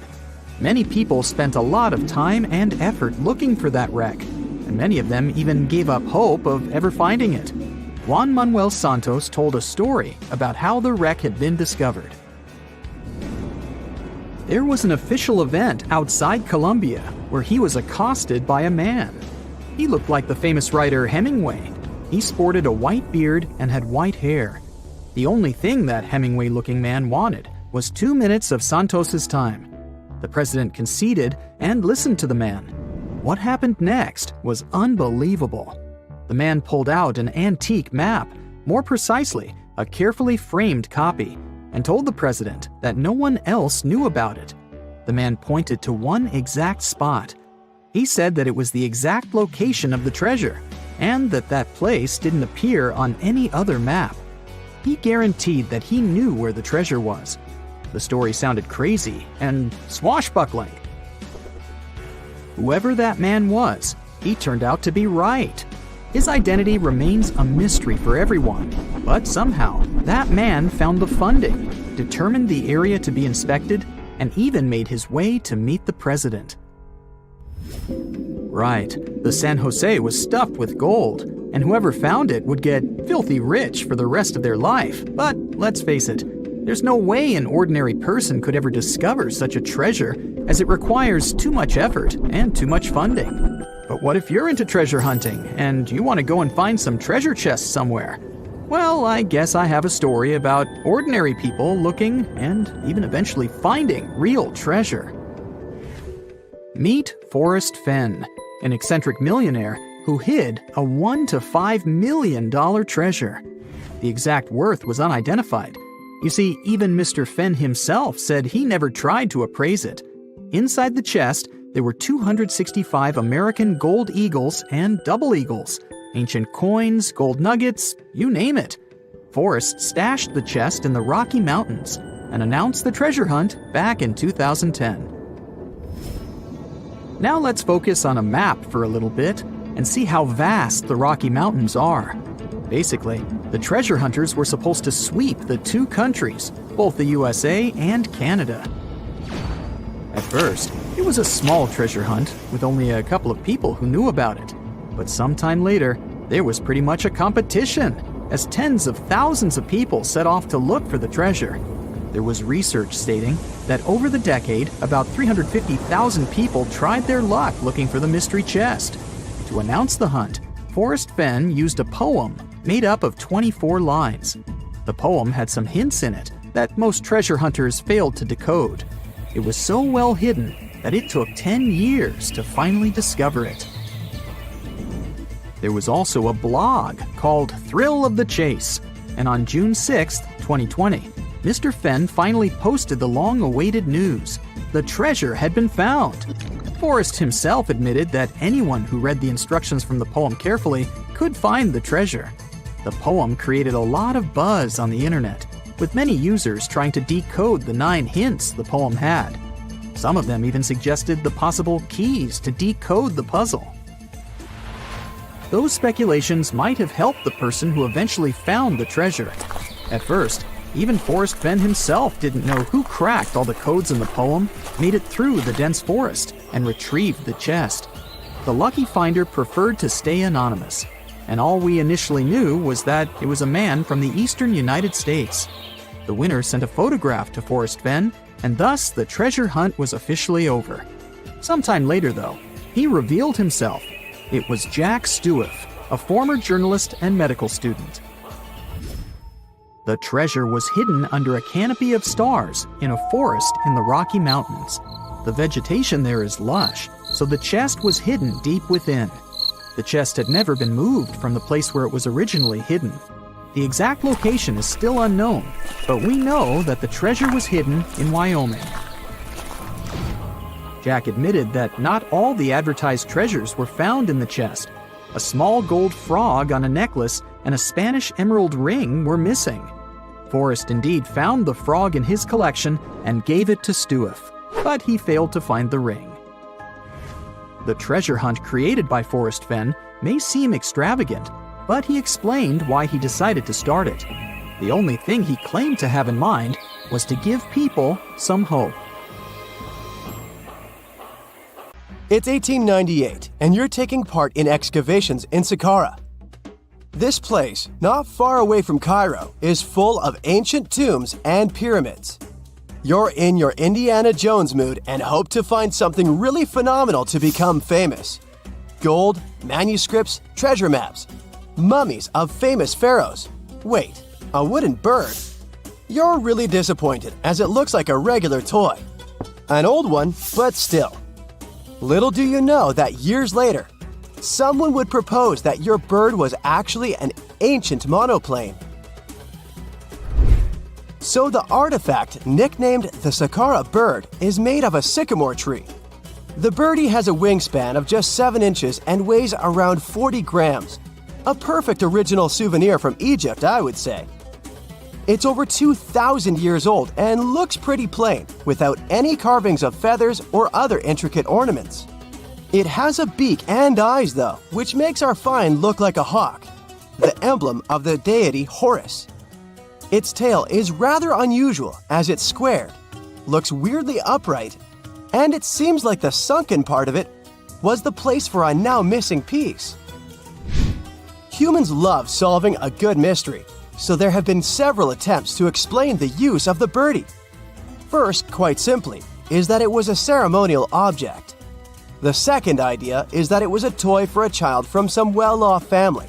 It could have been some sort of boomerang, which was a popular concept in ancient Egypt. Then there was a theory that the bird had been used as a weather vane. But this one has been debunked as the figure doesn't have any holes or markings, except for the one made at the museum in Cairo to fix the exhibit on a stick. So there was no way to hang it in the past. Almost a century after the bird was found, Egyptologist Dr. Khalil Masiha proposed a new theory that it could have been a model of a monoplane. He believed the bird was missing a horizontal tailplane. Otherwise, it had its wings set at a right angle, similar to that of modern planes. It could have worked to generate the aerodynamic lift necessary for flights. Dr. Masiha also claimed that it was common at that time to place miniature models of technological inventions in tombs. So, did the ancient Egyptians really invent the plane in 200 BCE? That would make the Wright brothers, who are considered the inventors of aviation, really upset. They made one of their first flights only in 1903. There's just one way to know for sure, and that is to test the model. But you know, the ancient museum in Cairo would unlikely let one of their cherished exhibits fly around like a toy. That's why glider designer Martin Gregory built a similar model, this time of balsa wood, and concluded that even with the missing tailplane, the plane wasn't much of a flyer. Case solved? Not really. This didn't sound convincing enough to the History Channel, so they invited an aerodynamics expert to build another replica of the bird. He tested it in weather conditions similar to those in Egypt and was impressed with the little plane's abilities. So, if they did invent the prototype of a plane back in the times of pharaohs, it would be a good example of an oopart. That's an out-of-place artifact, an object that's way ahead of its time in terms of technology or history. And the Saqqara bird isn't the only example of such a revolutionary concept. In 1901, a group of divers retrieved the Antikythera mechanism from an underwater shipwreck near the Greek island of Antikythera. It's been dubbed the world's first analog computer, and it's currently dated around 100 BCE. The bronze mechanism could tell the position of the sun, moon, planets, and stars, as well as the lunar phase, the dates of upcoming solar eclipses, and even the speed at which the moon moves through the sky. No one's sure who used it and how or where it was made. But it's obvious that it's extremely precise and way too advanced for its time. The first flushing toilets in the world were invented in the middle of the 20th century. Just kidding. The ancient Minoans on the Mediterranean island of Crete and the Indus Valley civilization both came up with this brilliant invention at the same time, around 4,000 years ago. The plumbing and sanitation were so well done that no one managed to design anything better until 2,000 years later. One ancient Minoan lavatory was discovered at the Palace of Knossos. It looks like it had a wooden seat set over a tunnel that directed water from a rooftop reservoir to an underground sewer. Other varieties got water from jugs. Only the super rich people could afford all this glory. So if you wanted to shop for real estate back then, the flushing toilet would be a telltale sign you were in the rich neighborhood. Automated doors became a cool, seemingly new invention back in 1931. But the technology behind them is actually much older.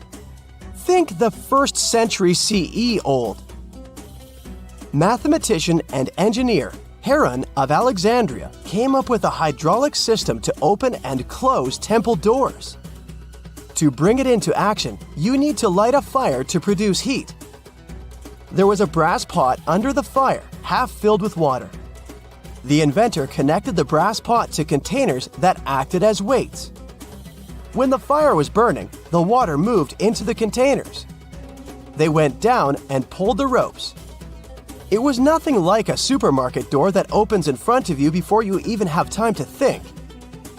Heron's door took hours to open, and there was no way to stop the process. That's why they only opened the doors once a day before people entered the temple, to add some mysticism at the temple during ceremonies. Spooky. Looks like the first ever battery was invented in Baghdad around 2,000 years ago. A German archaeologist found this oval-shaped clay jar in 1938. Scientists are still not sure what purpose it served and who exactly invented it. There is a theory that it was used for electroplating objects with precious metals. When they filled it with a weak acid like vinegar, the battery produced around 1 volt of electricity. Another theory says it was a vessel for sacred scrolls. Would you like to buy contact lenses designed by Leonardo da Vinci himself? In 1508, he invented a glass lens with a funnel on one side. You were supposed to wear it with water inside to improve your vision. Sounds a bit uncomfortable, doesn't it? So, around a century later, French scientist René Descartes decided to improve the idea and make the cornea contact the future lenses. Contacts because they contact your eyes, get it? The glass tube with liquid did help improve vision, but blinking was sadly impossible. 2.5 centuries later, new technologies in the glass industry let scientists design contacts that would fit in the eye and even let the wearer blink. Thanks, guys! Still, those lenses were made of heavy blown glass and didn't let the eye breathe. About 50 years later, contacts became plastic, lightweight, unbreakable, and scratch-resistant, but still covering the entire eye. And then, in 1948, an English optical technician accidentally sanded down a plastic lens and figured out they'd still be in place even if they covered only the cornea. Imagine you're living in 19th century London and need to send a message to New York. It would have taken about 10 days to get there by ship. So when delivery time went from days to hours in 1858, it was a true sensation. The first message was sent by Queen Victoria herself. It was all made possible thanks to the transatlantic telegraph cable, running under the ocean. Sadly, the new cool invention only lasted a few weeks. It took years to bring it back to life. Egyptian archaeologists made an extraordinary discovery near Cairo just recently. Drumroll, please. The most ancient and most complete mummy yet discovered in the country. Yes, they were keeping it under wraps. The 4,300-year-old mummy was found in a group of tombs close to the step pyramid of Djoser, dating back to the Egyptian Old Kingdom. It was covered in layers of gold. The team also found several other tombs, including one belonging to an ancient Egyptian official and another belonging to a secret keeper who had the power to perform special ceremonies.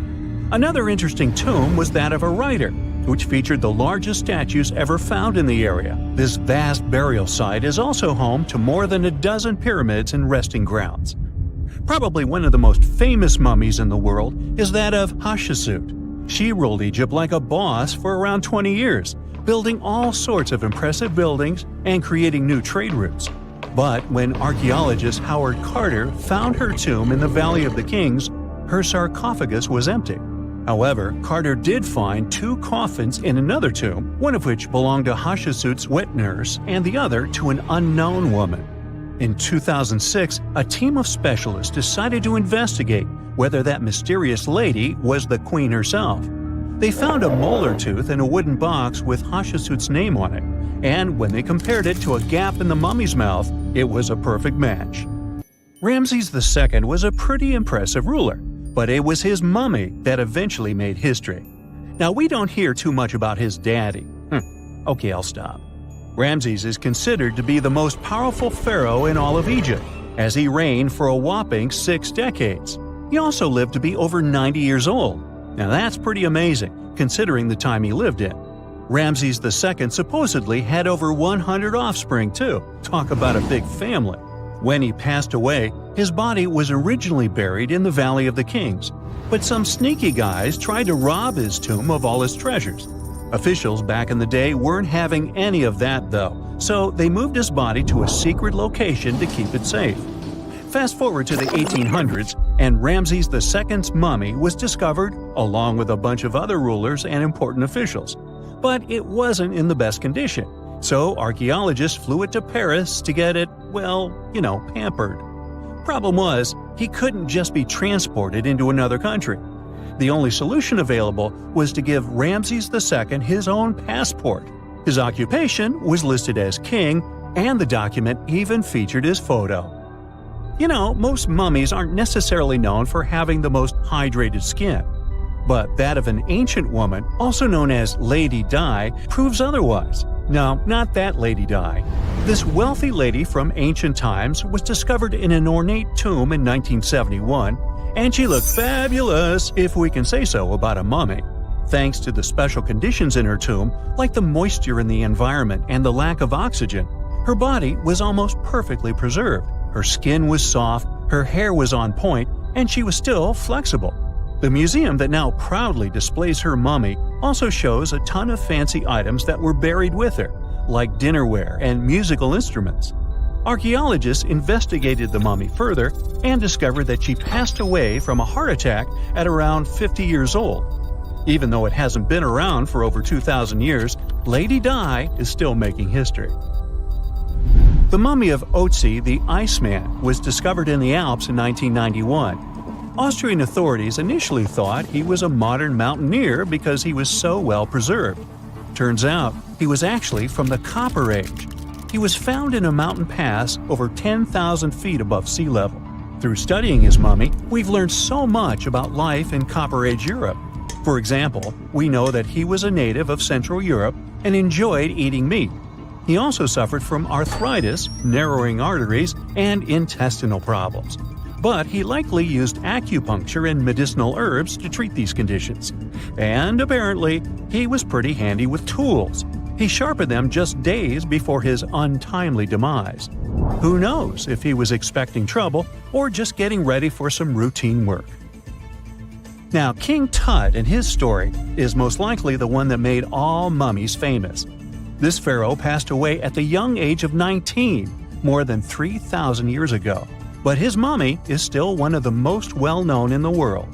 When his tomb was opened in 1922, people went wild because it was still intact, unlike many other royal tombs. It had some seriously blinged-out coffins, including one made of solid gold. Not only did Tut's tomb give us a glimpse into ancient Egyptian history, but his mummy also taught us a lot about the time he lived in. DNA analysis helped identify his parents and revealed that the pharaoh had a rare bone disorder that might have made walking a bit tough. Now, Ginger is most likely one of the coolest mummies you'll ever hear about. He's like a time traveler from 5,000 years ago who's still looking fly with his golden hair and perfectly preserved nails. Ginger was discovered in Egypt and is believed to be the earliest known mummified body. Before people even knew about mummification, they used to place bodies in shallow graves in the hot, dry sand. And since the sand absorbed all the water, bacteria couldn't reproduce and the body was preserved naturally. Now, scientists are not sure if Ginger's preservation was intentional or not, but since he was buried with some pottery vessels, it's likely that whoever buried him knew some serious preservation techniques. If you want to meet Ginger in person, he's currently chilling at the British Museum. One Dutch art collector bought a statue from Asia and ended up finding a weird discovery. The statue contained a mummy hidden inside. Unfortunately, the body was too fragile to move, so they had to leave it there. The coolest part is that this mummy is over 1,000 years old and was on display for 200 years before being encased in the statue. When scientists did a CT scan, they found out that the mummy was filled with paper scraps covered in writings. Experts think he might have done this thing called self-mummification, which is a pretty intense process involving a special diet and tea that makes your body less prone to bacteria. Only a few people could handle this ritual, and those who managed to do that were seriously respected. No other Egyptian queen has baffled scientists and historians like the stunning Nefertiti. Based on her statues, she was known for her slender neck, wide eyes, and high cheekbones. Her name translates to "the beautiful woman has come." Talk about living up to your name, huh? Even though she wasn't a pharaoh herself, Nefertiti still managed to leave a lasting impression. Written records suggest that, as a wife and queen, she held an incredibly influential role. Because of her power, she was indeed admired, but she also managed to make quite a lot of enemies throughout her life. She was also related to King Tut, but not biologically. Rather, she was his stepmother. So far, locals have yet to identify her mummy, but that may soon change. A local Egyptologist who has been busy excavating tombs in the Valley of the Kings has found two mummies that he believes could be Nefertiti and her daughter. According to specialists, we may soon finally get a definitive answer about the identity of these two mummies. And if one of them does turn out to be Nefertiti, we could be in for a real treat. DNA analysis and CT scans of the mummy could give us the most complete and accurate image of the queen that we've ever seen. It's crazy to think that we've only scratched the surface of what lies beneath modern-day Egypt. Nefertiti ruled during a time of great power and prosperity in Egypt, but unfortunately passed away in a period of social turmoil. leading to her gravesite being lost. Now, where's my mummy? Do you remember 2011? Well, play along with me. A diver is set to go deep into the waters of the Mesa River, located in the heart of an Indonesian island. He is one among many who have been getting unbelievable artifacts from the bottom of the river. Little by little, divers and fishers discover a long-lost Sumatran civilization. Known as the Island of Gold, the kingdom of Srivijaya was most likely the closest to a real-life El Dorado there has ever been. However, it disappeared late in the 13th century, and until recently, researchers didn't even know the exact location of the kingdom.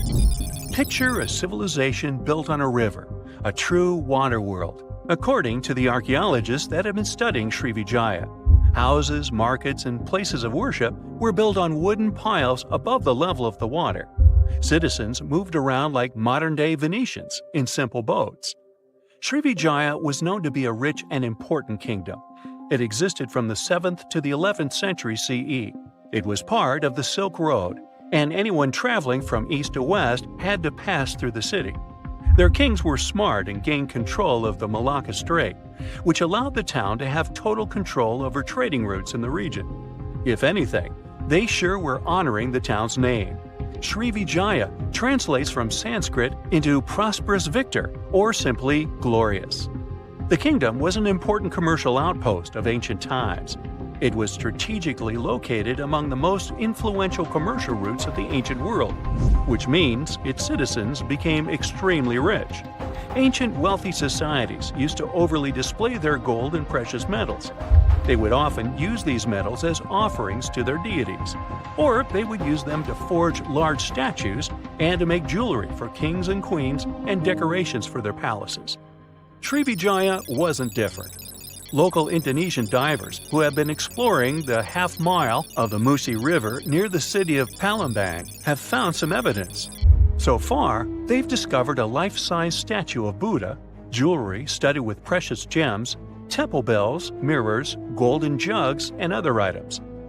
No official archaeological excavations have been done in the area, so these artifacts are the first items of the Srivijayan Empire ever found. Sean Kinslett, a British maritime archaeologist who has reported on these discoveries, says he is truly surprised. For long, people have been speculating about the true wealth of Srivijaya, and it seems that the rumors have been confirmed. We're starting from ground zero, he says. We don't know what clothes the people of Srivijaya wore, what their tastes were, what kinds of ceramics they like to eat off. Even though this discovery has brought excitement to the scientific community, there is a downside. Divers and fishers sell the retrieved artifacts at the International Antiquities Market before archaeologists can take a look at them. Researchers could try to buy some items, but they're sold for millions of dollars worldwide. Most of the information we know about this El Dorado of the East was learned from merchant accounts of the city. These descriptions say Srivijaya was a kingdom of human-eating snakes and multilingual parrots. That's weird. Some say its active volcanoes gave the town an eerie and enigmatic sight, and all stories emphasize the amount of gold available there. Travel reports were a common way to describe cities in ancient times. In case you didn't know, this is how the legend of El Dorado originally began. As European explorers began their excavations in South American lands back in the 1500s, the word got out that an Amazonian civilization used to paint their leader in gold as an offering to higher powers. The legend of El Hombre Dorado, also known as the Golden Man, began to quickly spread around Europe. It turned out that it was only a ceremonial piece of pre-Columbian civilization. It had nothing to do with the land of infinite gold. Now, no one knows what brought about the decline of the Srivijaya Empire. Some speculate that its active volcanoes could have swallowed it, or maybe wooden houses built above the river eventually sank. Maybe if divers keep retrieving lost items from the bottom of the river, archaeologists will be able to figure out what happened to the city. It seems to be quite common in the history of the world. Some ancient civilizations disappeared without a trace, as happened with the Mayan civilization, for example. The Mayans managed to build one of the biggest empires in pre-Columbian America. It was believed to be home to over 2 million people, and it thrived for over 6 centuries. Its sudden demise is something that bothers archaeologists and scientists alike. The Mayans began to settle in South America as early as 1500 BCE. Their civilization spanned Mexico's Yucatan Peninsula, Guatemala, and Belize. They are believed to have built around 40 cities at the height of their empire. They also developed a complex hieroglyph system that has been studied since it was discovered by modern scientists. The Mayans were keen engineers, astronomers, and farmers. They were post-nomadic people that settled in vast areas of farmland where they could grow corn and other types of vegetables.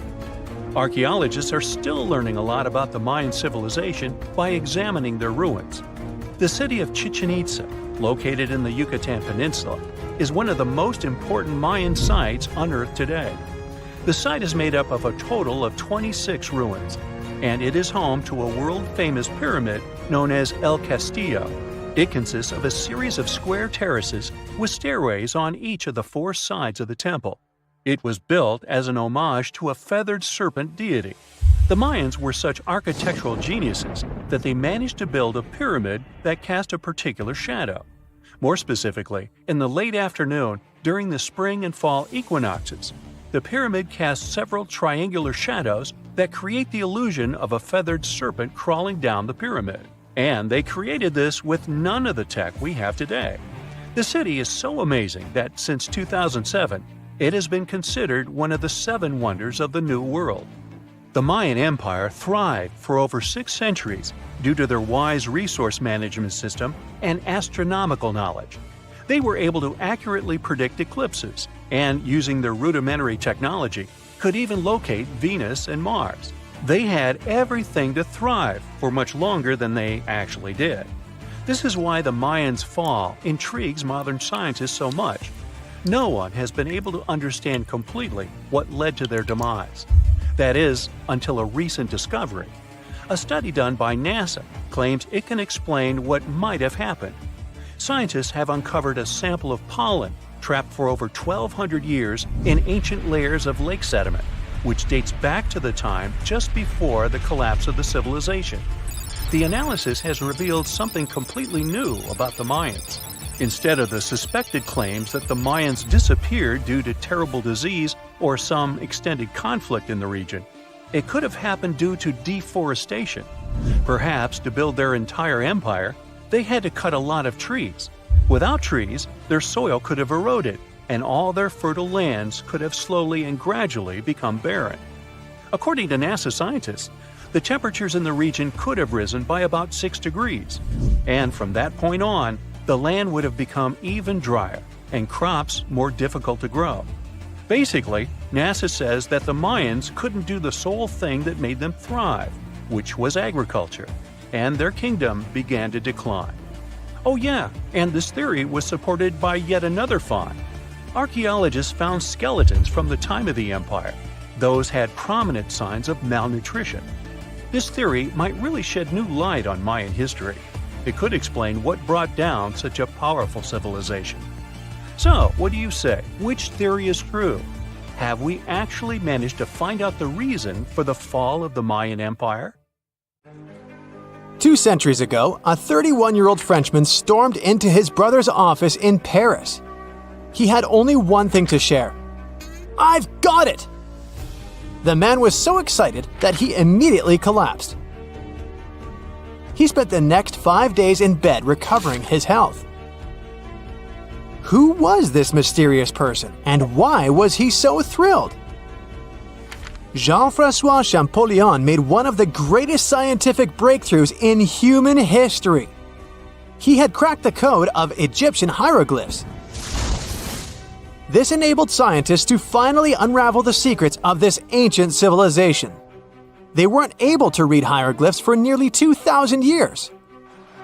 After the Romans took over Egypt, the intricate writing system slowly faded away from people's minds. The last of the hieroglyphic texts date back to the 4th century. For thousands of years, Egyptians used images to show their lives. But the knowledge of how to read these pictures was lost to modern science. The story of hieroglyphs began in 3250 before current era. That's when ancient Egyptians developed writing. Their motivation was to better organize the distribution and storage of goods. One of the earliest examples is a ceramic jar that had an inscription in black ink.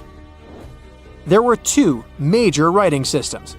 The first were the hieroglyphs, which literally means sacred carving. Egyptians carved hieroglyphs in stone on temples, tombs, and similar monuments for 3,000 years. They present a system of pictorial texts. A pictograph is a picture or a drawing that stands for an idea of a word. It's a precursor to the true writing as we have it today. For example, when Egyptians wanted to write ibis, they would draw a small image of the bird. Hieroglyphs can be found on walls. They were a formal way of writing. The other writing system was hieratic. Egyptians mostly used it when writing on papyrus. That's an early, thicker form of the paper we have today. It soon evolved into Demotic. This improved version became the most common writing systems in ancient Egypt. Then, in the early 4th century BCE, Alexander the Great took control of Egypt. This was the time when the Greek Ptolemaic dynasty ruled the country. You've probably heard of the last ruler of this dynasty, Cleopatra. During her time, Egyptian Demotic and Greek were used side by side. The two started mixing, and by the year 100, a new language emerged, Coptic. It slowly replaced the ancient writing system. Only Egyptian priests used hieroglyphs for the next couple of centuries, and then their meaning was lost to history. But not forever. Arabs were the first who tried to solve the mystery of the hieroglyphs. Medieval travelers came across these strange symbols and wanted to understand their meaning. They consulted speakers of Coptic and translated text from Greek and Latin into Arabic to break the code of the hieroglyphs. During the Renaissance, Europeans also became fascinated with the legacy of ancient Egypt. Scholars from the Old Continent believed that hieroglyphs were a group of symbols as opposed to a written language. This was all about to change in 1799. A year earlier, Napoleon, the famous French ruler, arrived in Egypt. His subordinates constructed a fort that dated back to the 15th century. Rashid, or Rosetta, was a port town in the northeast of Egypt, near Alexandria. One section of the old fortification wall contained an interesting slab inside. The stone tablet was made of a granite-like rock. It was just 40 inches high and 30 inches wide. It contained 3 distinctive sections of text carved into it. The letters were in 3 scripts and 2 languages: hieroglyphs, Demotic, and Greek. It was a fragment of a larger ancient stela. These are upright stone slabs that are used to dedicate to a person or an event, but the one from Rosetta was damaged. 2/3 of the hieroglyphic text on the top was missing. The bottom Greek text lacked a cornerstone. The only fully preserved section was the writing in Demotic in the middle of the slab. It eventually ended up in the British Museum. The scientific community was intrigued, and the race was on to decipher it. Prints and casts of the slab went out all over Europe. Scholars already knew ancient Greek, so in theory, this shouldn't have been so hard. The first people who saw the Rosetta Stone thought the process would take 2 weeks. In the end, it took 2 decades. The main issue was the fact that hieroglyphs and spoken ancient Egyptian didn't have a connection anymore. Scientists didn't know what sounds the letters on the slab corresponded to. Imagine if English disappeared 1,000 years in the future.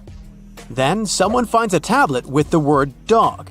At first, they wouldn't know how to read the word or the individual letters. Even if they figured out how to pronounce the word, they wouldn't know its meaning. This is what linguists were dealing with in the case of the Rosetta Stone. The careful study of the artifact produced another find. The texts weren't direct translations of each other. They both described the same event, but in different words. It was like you saw a movie with two friends, and then all three of you wrote different reviews about it. The original text was probably in Greek, but the translators added extra words to make it sound more Egyptian. An English physician and physicist, Thomas Young, made the first great breakthrough. He knew that the name Ptolemy appeared several times in the text based on the Greek translation. This wasn't an Egyptian name, so it was impossible to represent it with a single image. The only way to spell out this Greek name was to use symbols that sound like it when produced. This is called transliteration, and we have it today as well. This is how foreign-sounding words are written down in Chinese or some Slavic languages. Young focused on sets of hieroglyphs in oval frames. These are called cartouches. He experimented a bit but finally discovered that one of them read, Ptolemy the Great. The individual hieroglyphs that made up this name corresponded to sounds needed to produce it. This is where our mysterious man from the beginning of the video enters the picture. Champollion picked up where Young left off. He knew Coptic, so the Frenchman was able to determine what many other hieroglyphs sounded like. The eureka moment was close. It came while he was studying a cartouche from a site dedicated to Ramses II. It had 4 symbols. The last 2 were the same. He determined this was the sound S. The first symbol was the sun. This is Ra or Re in Coptic. So the cartouche read Ra something SS. Can you already guess the name? Of course, it's Ramses. This breakthrough finally cracked the code. Ancient Egyptian wasn't a mishmash of cool-looking images. It was a phonetic language that Jean-François Champollion discovered in September of 1822. The stone slab is today known as the Decree of Memphis. The Egyptian Council issued it in this city in the year 196 before current era. In it, they expressed their loyalty to the pharaoh. They erected identical stelae in temples all across Egypt. The Rosetta Stone was just one copy of them, but its content is less important than the fact that Champollion's translation gave these ancient peoples their voice again. During the 1800s, European scholars didn't think that the Egyptian civilization was much older than classical Greek or Roman. Now that scientists could read hieroglyphs, a whole new chapter of human history opened. One of the most famous finds in the history of archaeology happened in 1922. That's when the British archaeologist Howard Carter discovered the tomb of Pharaoh Tutankhamun in Egypt's Valley of the Kings. The whole world admired King Tut's golden mask. But without Champollion's pioneering work, it would be impossible to know who its owner was. The young pharaoh's cartouche is phonetic. For instance, you pronounce the pictograph of a chick as the vowel U. The symbol for the key of life is an ankh, and there is a shepherd's crook in the end. It symbolizes the word ruler.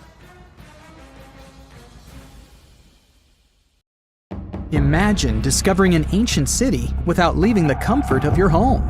In 1963, a man in the Nevşehir province of Turkey did exactly that. He was renovating his house. He knocked down a wall in his basement and found a mysterious room. He continued digging and saw a tunnel. This is how Derinkuyu Underground City was found. Derinkuyu is one of the deepest multi-level underground settlements of Cappadocia and in all of Turkey. This engineering masterpiece has 8 levels. The inhabitants living on those floors had access to cellars, storage areas, chapels, a school, a study room, and other structures. All floors are connected by an extensive network of tunnels. It's believed that the underground city was built as a shelter. You can't see the construction from the outside. Its depth is approximately 279 feet. The complex was large enough to shelter about 20,000 people, plus their livestock and food supplies. There's also a 180-foot ventilation shaft. People used it both for ventilation and as a well. The well supplied water both to the villagers living on the surface and to those hiding in the underground city. Interestingly, those living on the bottom levels were able to cut off the water supply for the upper and ground levels. This kept the water safe from potential poisoning. The place was designed for protection. The tunnels could be blocked from the inside with huge round rolling stone doors. The passageways were extremely narrow. Potential invaders had to enter the tunnels one at a time. Seems like they thought of everything in the 7th century BCE. Archaeologists believed the Phrygians were the ones who first built the levels. After them, the structure was used and enhanced in Roman times. This was when the chapels were added. The golden time of Derinkuyu, however, was during the Byzantine era. But how did these people manage to create such tunnels? Well, the rock they carved them into wasn't usual. It was soft volcanic rock. It appeared due to a geological process that began millions of years ago. Volcanic eruptions covered the area in thick ash. It then solidified into this soft rock. When the natural forces of wind and water eroded softer parts, only hard elements remained. Fun fact, fairy chimneys are also made of intricately shaped volcanic soft rock, but they formed naturally without any human intervention. I'm still in Turkey, but this time, my destination is Çanakkale, where a myth came to life. For 3,000 years, people believed that Homer's Iliad was fiction and that Troy never existed. In 1863, everything changed. Expatriate Frank Calvert discovered ancient ruins in western Turkey. He was convinced they belonged to the ancient city of Troy. Heinrich Schliemann examined this area in 1868. That's when Troy saw sunlight again after all those centuries. Troy has complex layers. Over the years, 9 ancient cities were built on top of one another. Historians say that the area was strategically located between Europe and Asia, so it became a prosperous trade and cultural center. This strategic position made Troy attractive throughout history. After the Trojan conflict, the city was abandoned between the years 1100 to 700 BCE. Then Greek settlers rediscovered the area, and Alexander the Great ruled there. The Romans then invaded the city. Speaking of this event, the first thing you would see when visiting the site is a replica of the wooden Trojan horse from a movie shot in 2004. The next stop is Lothal. In the 1950s, Lothal and several other Harappan sites were discovered in India. These new provinces extended the boundaries of the Indus Valley civilization. Lothal was an important part of the Harappan civilization. It had vast cotton and rice fields. Plus, it had a bead-making factory. Beads were made from semi-precious stones, like agate.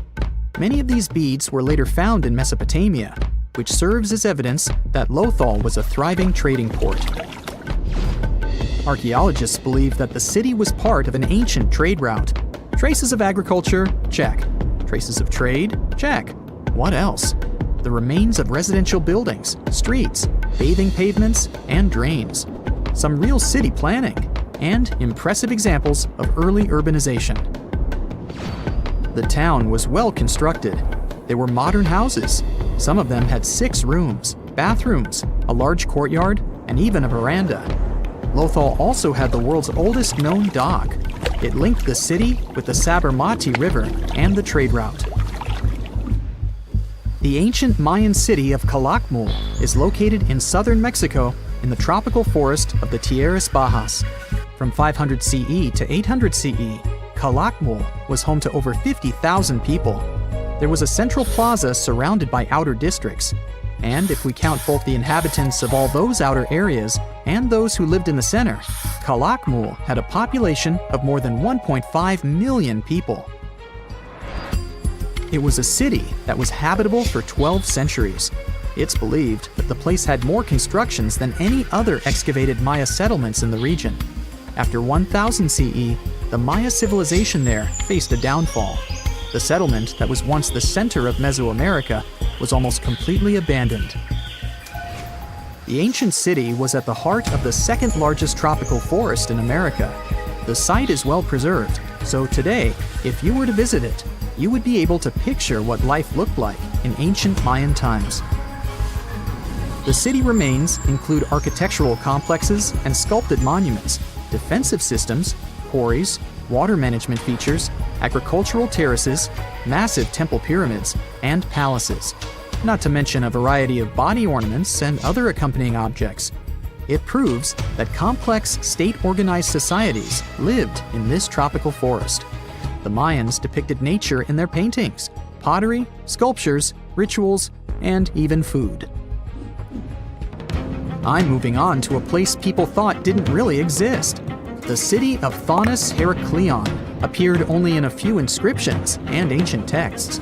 Turns out, it was waiting to be discovered for thousands of years. Scientists searched the majority of the coast of Egypt. But then, archaeologist Frank Gaudio and his team detected a colossal face looking at them from under the water. The ancient city of Heracleion was discovered completely submerged 4 miles off Alexandria's coast. In the ruins of the lost city, there were 64 ships, 700 anchors, and a treasure trove of gold coins. Archaeologists consider a 16-foot tall statue and the temple remains the most important findings discovered by the expedition. Back then, the city had ceremonies and celebrations that took place in the Temple of Amun. The ruins and artifacts were made from granite and diorite, so they were in good condition even after having been in contact with water for centuries. They give people a glimpse into what life was like 2,300 years ago in one of the most important trade ports of the world. The city had a network of canals. You can think of it as an ancient Egyptian Venice. The canals linked many separate harbors and anchorages. Towers, temples, houses, and other structures were also linked by bridges.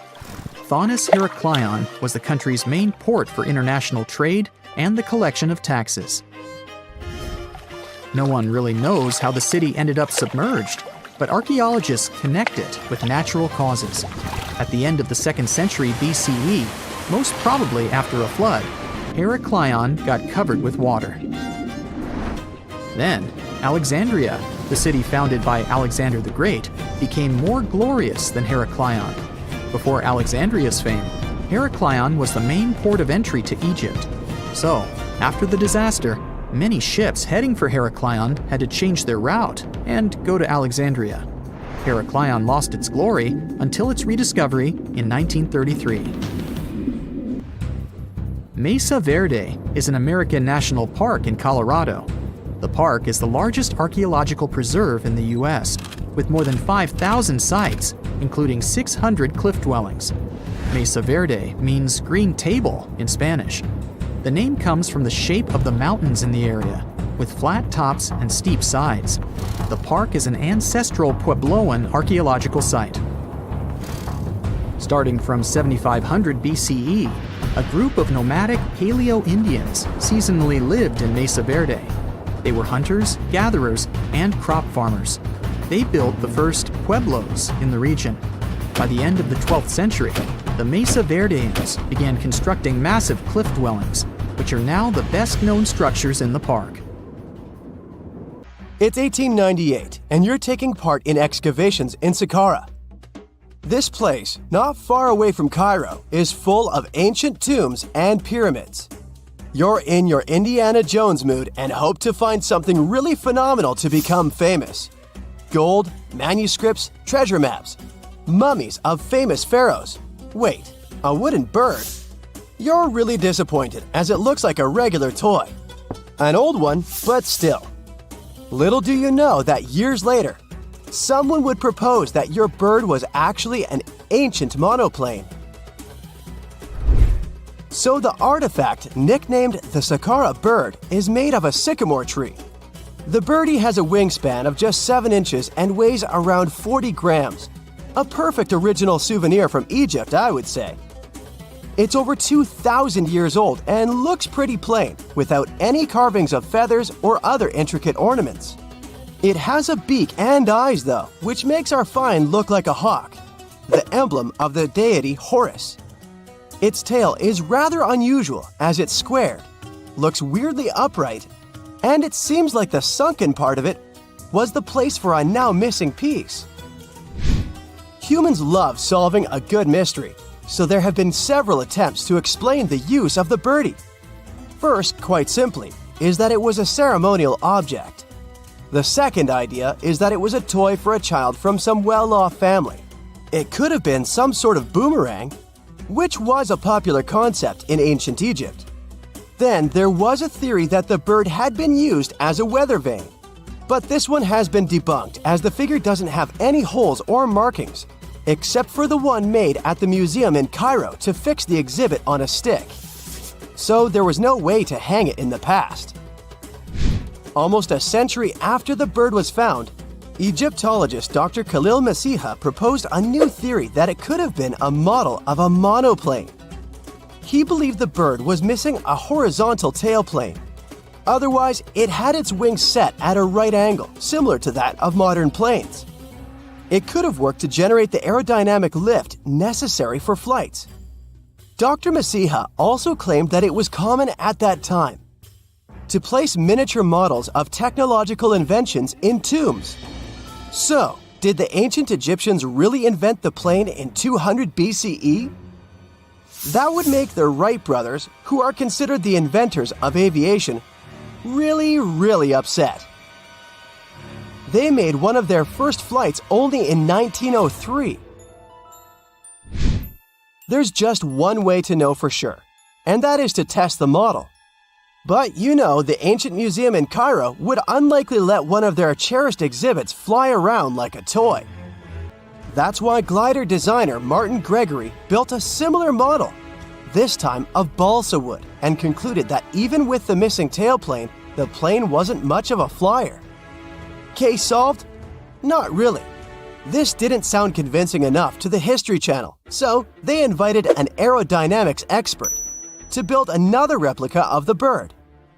He tested it in weather conditions similar to those in Egypt and was impressed with the little plane's abilities. So, if they did invent the prototype of a plane back in the times of pharaohs, it would be a good example of an oupart. That's an out-of-place artifact, an object that's way ahead of its time in terms of technology or history. And the Saqqara bird isn't the only example of such a revolutionary concept. In 1901, a group of divers retrieved the Antikythera mechanism from an underwater shipwreck near the Greek island of Antikythera. It's been dubbed the world's first analog computer, and it's currently dated around 100 BCE. The bronze mechanism could tell the position of the sun, moon, planets, and stars, as well as the lunar phase, the dates of upcoming solar eclipses, and even the speed at which the moon moves through the sky. No one's sure who used it and how or where it was made. But it's obvious that it's extremely precise and way too advanced for its time. The first flushing toilets in the world were invented in the middle of the 20th century. Just kidding. The ancient Minoans on the Mediterranean island of Crete and the Indus Valley civilization both came up with this brilliant invention at the same time, around 4,000 years ago. The plumbing and sanitation were so well done that no one managed to design anything better until 2,000 years later. One ancient Minoan lavatory was discovered at the Palace of Knossos. It looks like it had a wooden seat set over a tunnel that directed water from a rooftop reservoir to an underground sewer. Other varieties got water from jugs. Only the super rich people could afford all this glory. So if you wanted to shop for real estate back then, the flushing toilet would be a telltale sign you were in the rich neighborhood. Automated doors became a cool, seemingly new invention back in 1931. But the technology behind them is actually much older. Think the 1st century CE old. Mathematician and engineer Heron of Alexandria came up with a hydraulic system to open and close temple doors. To bring it into action, you need to light a fire to produce heat. There was a brass pot under the fire, half filled with water. The inventor connected the brass pot to containers that acted as weights. When the fire was burning, the water moved into the containers. they went down and pulled the ropes. It was nothing like a supermarket door that opens in front of you before you even have time to think. Heron's door took hours to open, and there was no way to stop the process. That's why they only opened the doors once a day before people entered the temple, to add some mysticism at the temple during ceremonies. Spooky. Looks like the first ever battery was invented in Baghdad around 2,000 years ago. A German archaeologist found this oval-shaped clay jar in 1938. Scientists are still not sure what purpose it served and who exactly invented it. There is a theory that it was used for electroplating objects with precious metals. When they filled it with a weak acid like vinegar, the battery produced around 1 volt of electricity. Another theory says it was a vessel for sacred scrolls. Would you like to buy contact lenses designed by Leonardo da Vinci himself? In 1508, he invented a glass lens with a funnel on one side. You were supposed to wear it with water inside to improve your vision. Sounds a bit uncomfortable, doesn't it? So, around a century later, French scientist René Descartes decided to improve the idea and make the cornea contact the future lenses. Contacts because they contact your eyes, get it? The glass tube with liquid did help improve vision, but blinking was sadly impossible. 2.5 centuries later, new technologies in the glass industry let scientists design contacts that would fit in the eye and even let the wearer blink. Thanks, guys! Still, those lenses were made of heavy blown glass and didn't let the eye breathe. About 50 years later, contacts became plastic, lightweight, unbreakable, and scratch-resistant, but still covering the entire eye. And then, in 1948, an English optical technician accidentally sanded down a plastic lens and figured out they'd still be in place even if they covered only the cornea. Imagine you're living in 19th century London and need to send a message to New York. It would have taken about 10 days to get there by ship. So when delivery time went from days to hours in 1858, it was a true sensation. The first message was sent by Queen Victoria herself.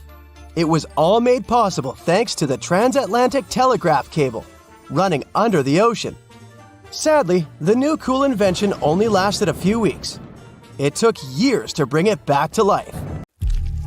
When you hear the word mummy, you might get a chill down your spine. That's because most of us associate this word with those creepy characters we've seen in some scary movies. But in reality, mummies have helped us understand a lot about ancient civilizations, their rulers, and about how people used to deal with losing their loved ones. The people most famous worldwide for their mummies are the ancient Egyptians. They believed that some sort of existence after passing away was possible, if certain conditions were met. That's why they insisted on preserving the human body through the process of mummification and placing the mummy in a furnished tomb, kind of like giving it a fully functioning apartment of its own. Why did they believe in this? Well, because they were deeply connected to their natural environment for the most part. They saw the natural cycles around them, like how the sun rose every day, followed by the moon, or how new life was always sprouting from plants, even after they had wilted away.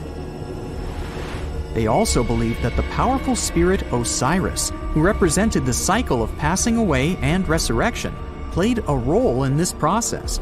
To prepare for the afterlife, the ancient Egyptians followed certain rituals, like mummification, which involved using materials like honey, resins, and incense to preserve the body.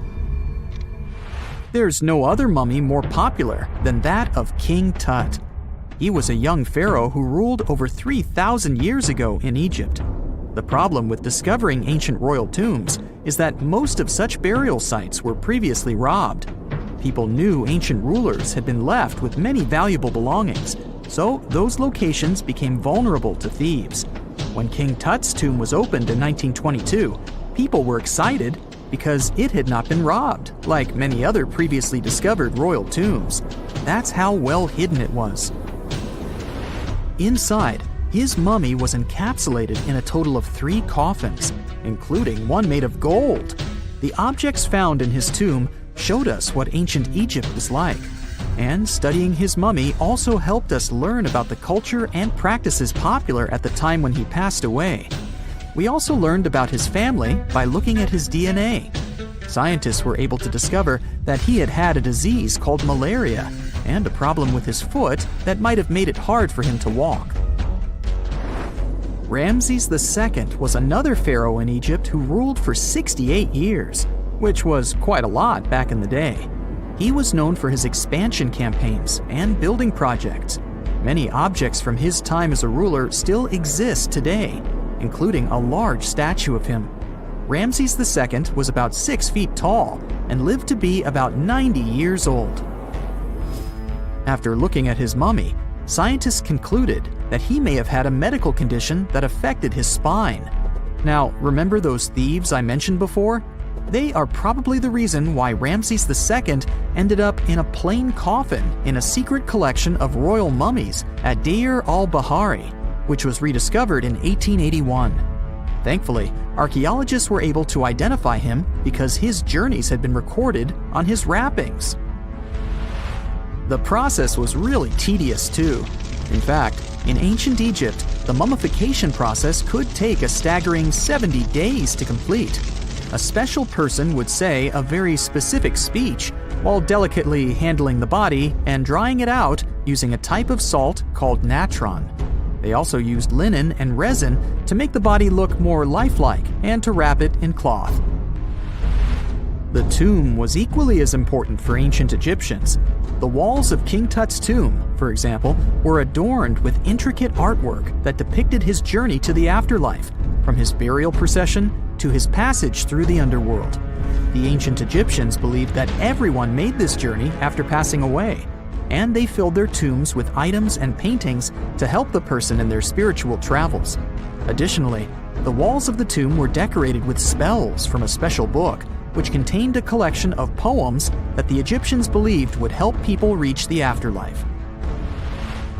And speaking of how important this journey was, people also placed food in these ancient tombs. In King Tut's tomb, archaeologists discovered 36 jars of vintage beverages and 8 baskets of fruit, which were believed to be left there to help him in his journey to the afterlife. The Egyptians believed that traveling to the afterlife took a really long time, so they left a lot of supplies, such as food and water, to sustain their loved ones. Pharaohs also generally had numerous luxurious garments and beautiful jewelry in their tombs to ensure that they would have a fashionable journey. These items included various types of linen clothing, such as tunics, scarves, gloves, and headdresses, as well as a lot of gold jewelry with precious stones, like bracelets, buckles, pendants, necklaces, rings, and even precious depictions of insects for protection. Some were also deposited with fans made from ivory and ostrich feathers to keep them cool in the afterlife. Some ancient rulers were even placed in their forever apartments along with boats. For example, Pharaoh Khufu built the Great Pyramid at Giza as his tomb, and a large ship was found inside. King Tut, however, was buried with multiple boat paddles, but no actual boat. Instead, he had 3 chariots and numerous walking sticks made of precious materials, perhaps indicating he'd rather travel to the beyond by land, not by water. Amongst the most interesting objects found near ancient mummies are bottles of oils and perfumes. If rulers were supposed to be fashionable, why not smell nice too, right? Also, some of them had some ancient kinds of board games, most of them made out of precious materials like gold or ivory. One of those games was called Senet. It was very popular amongst the ancient Egyptians and very similar to modern-day chess. The ancient Egyptians may have the most famous mummies out there, but they weren't the first to invent the procedure. In fact, it all started in South America with an ancient civilization named the Chinchorro. As far as we know today, these people were the first to mummify their loved ones that had passed away.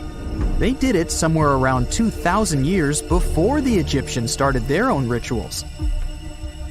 Sure, we can tell a lot about ancient rulers by studying these mummies, but until recently, we had no idea what they really looked like during their lifetime. Not so long ago, though, some very special mummy paintings were found by archaeologists studying ancient Egyptian objects.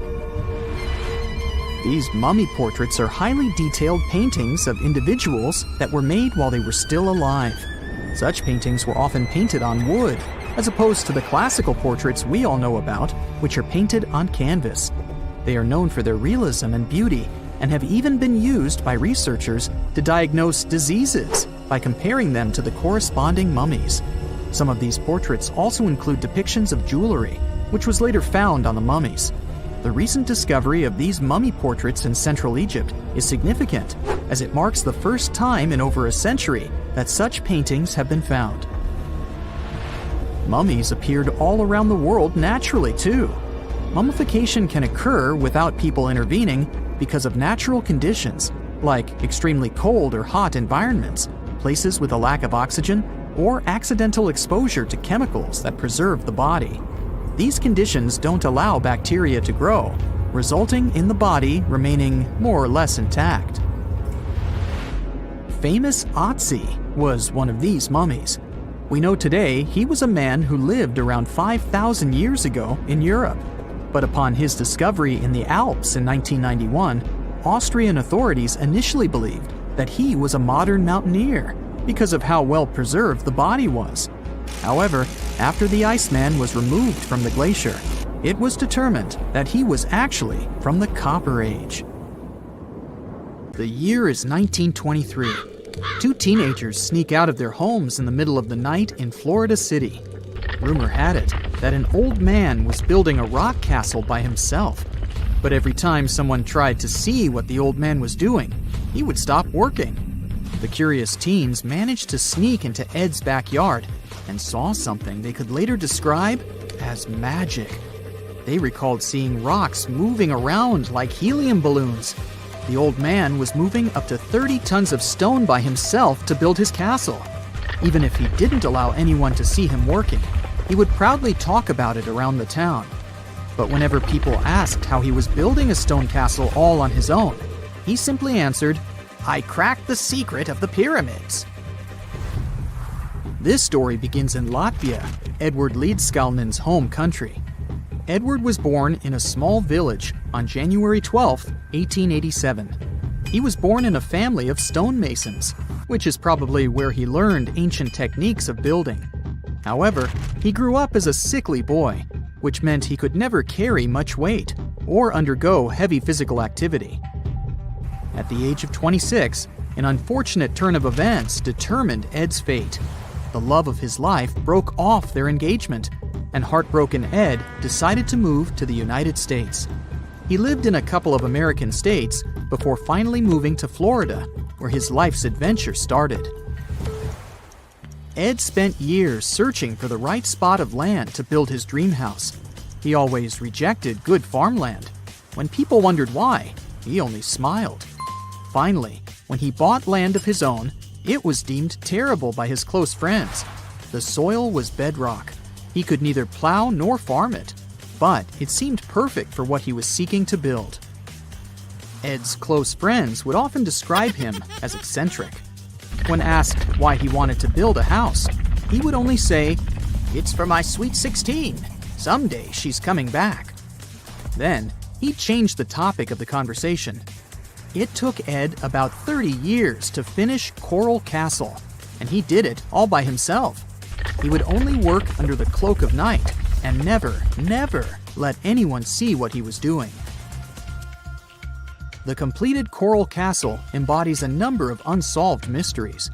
If you were to visit the site back then, you'd have to go through a 9-ton, 8-foot-tall revolving gate door that even a kid could push with just one finger.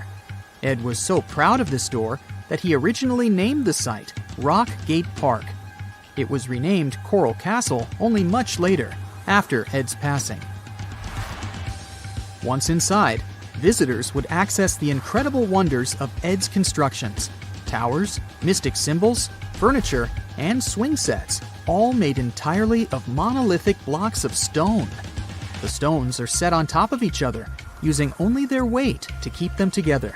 And believe it or not, the entire park gathers around 1,100 tons of stone. Today, if you visit Ed's living quarters, you'll even see the simple instruments he used to construct all of this: chisels, hammers, ropes, and pulleys. The type of work he did is difficult even with modern-day equipment, let alone without it. Coral Castle's main mystery lies in how Ed managed to do it.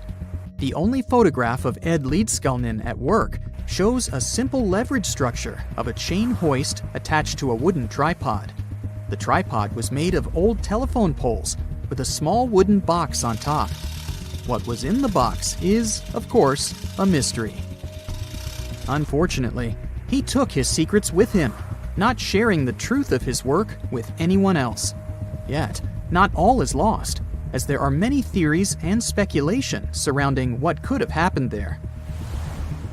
One theory says that there is a harmonic grid inside the Earth's surface, something that would create anti-gravity spots around the globe. It's believed that Coral Castle was built in such a spot.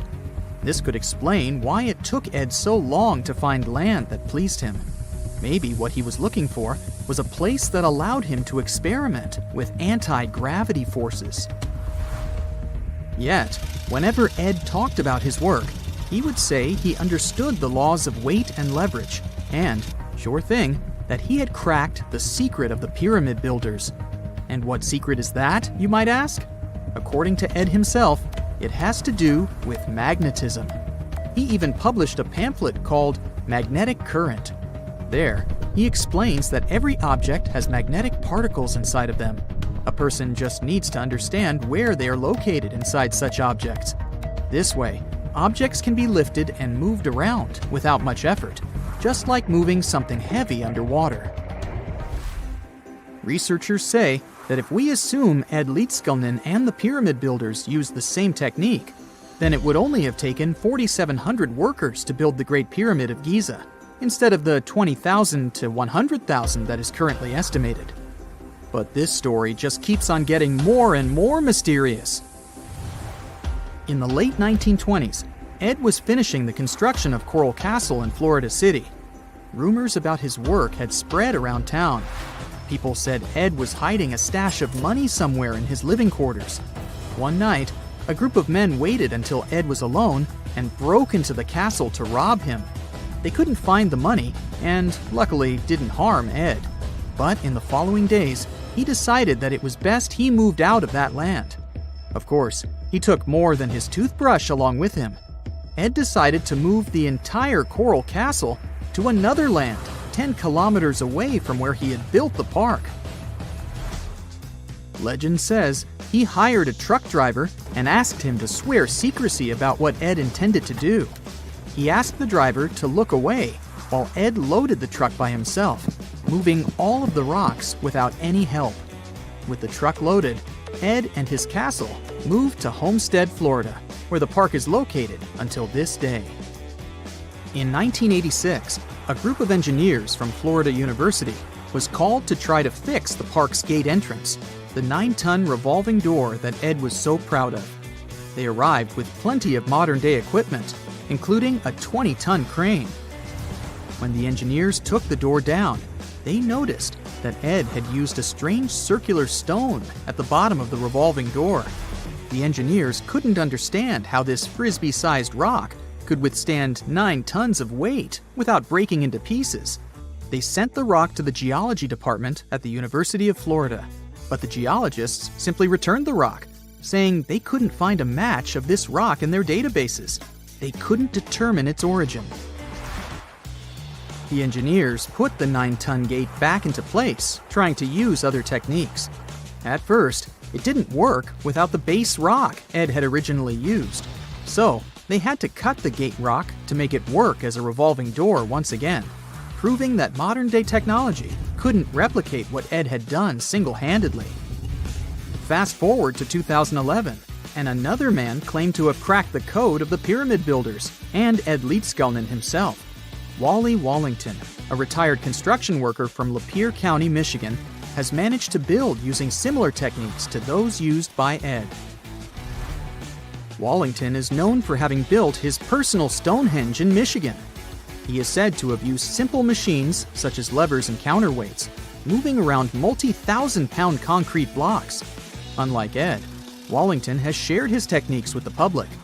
Multiple videos are showing the clever engineering he built from very simple materials. It sure is impressive.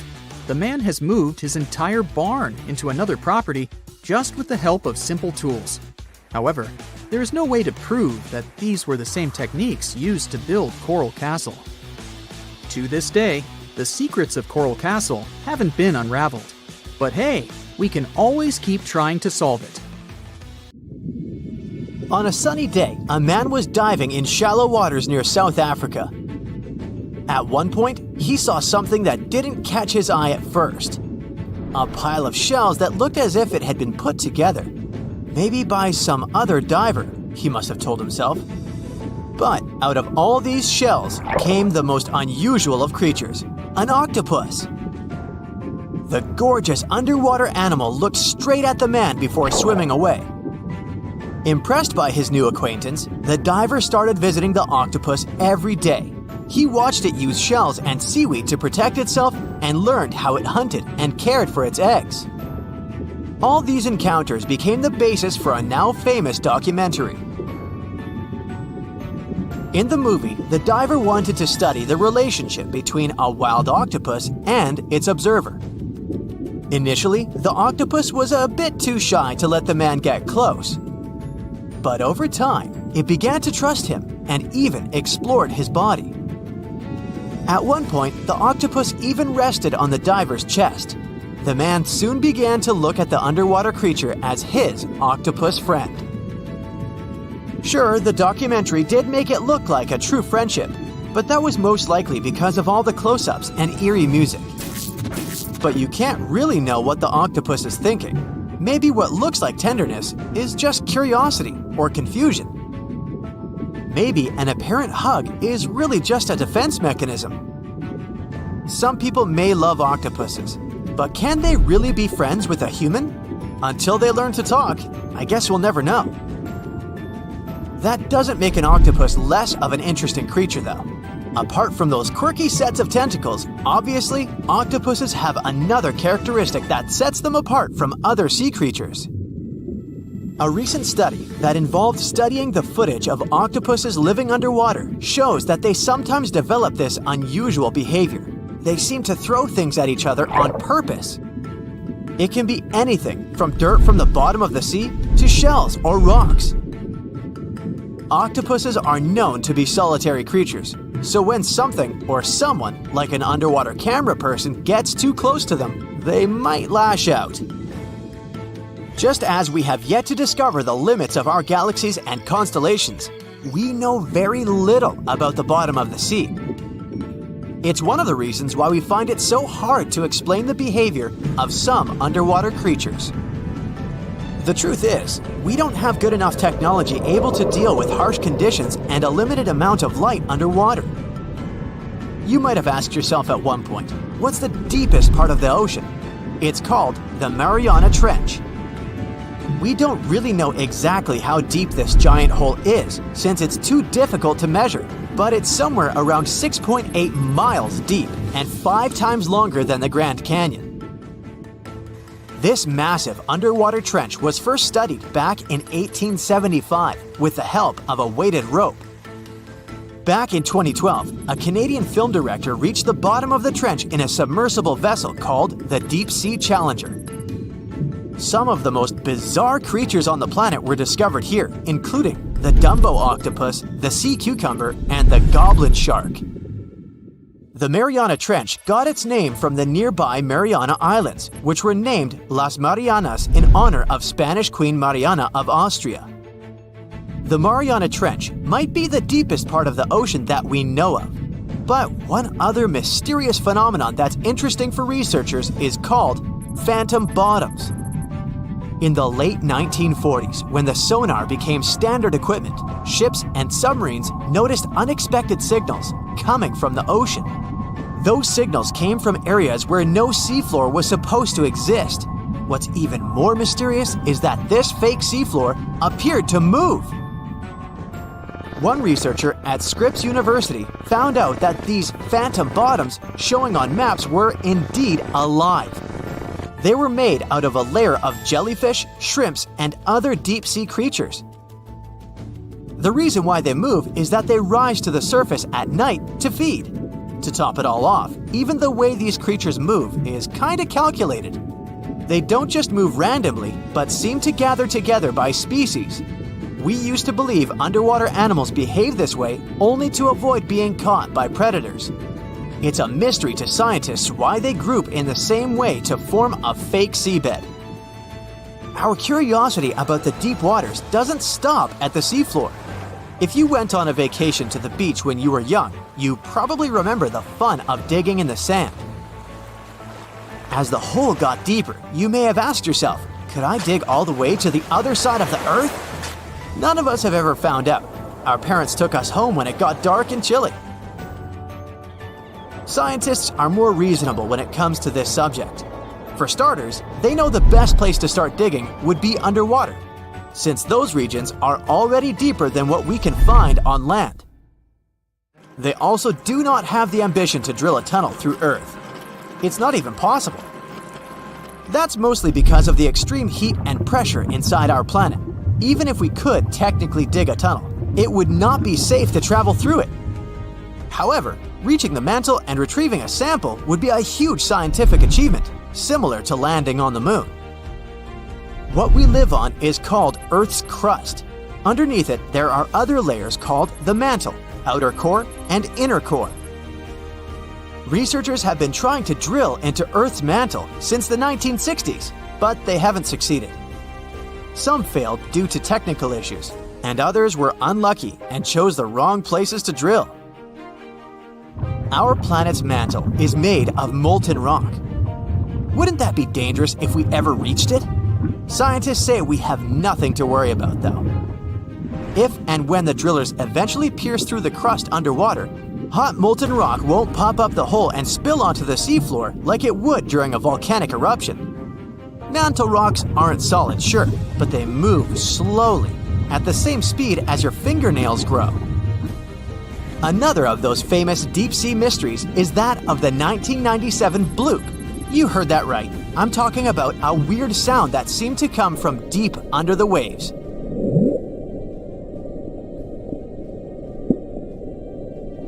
People heard it in the South Pacific. No one had ever recounted a sound like that before. Some thought it must have been emitted by a strange creature living deep in the ocean. It didn't help that the noise came from a location mentioned in a story by famous writer H.P. Lovecraft. In his story, it was a creature called Cthulhu that lived there. In the novel, the author described it as a large, human-like monster with tentacles on its face and wings on its back. For many years, people tried to figure out where the noise came from. It wasn't until 2005 that they concluded it was from icebergs breaking off of glaciers. Some people still don't believe that this explanation truly makes sense and are searching for a different reason for the bloop. If creatures living outside of our planet ever decided to come to visit, you wouldn't expect them to go straight to the bottom of the sea, right? Well, some people claim there's a sort of spaceship on the ocean floor, discovered in 2011. It's basically an oval-shaped object located on the bottom of the Baltic Sea. In 2012, a team of divers explored the anomaly and found what appeared to be a staircase and other structures on its surface. This only added to the belief that the large object had been made by someone and wasn't just a natural phenomenon.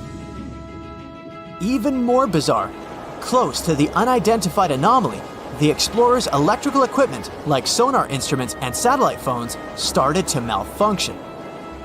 Some scientists believe it just to be a glacial deposit or some other natural formation, but they still don't know for sure what it is. Ah, the desert welcomes you with challenging conditions of abandoned environments and extreme temperatures. Hey, some of us would prefer dessert, chocolate over sand and rocks. Oh well. Just like cactuses and camels, buildings have had to adapt to these conditions. Here are some examples of astonishing structures in deserts. These structures are called earthships. They're located in a New Mexico desert town.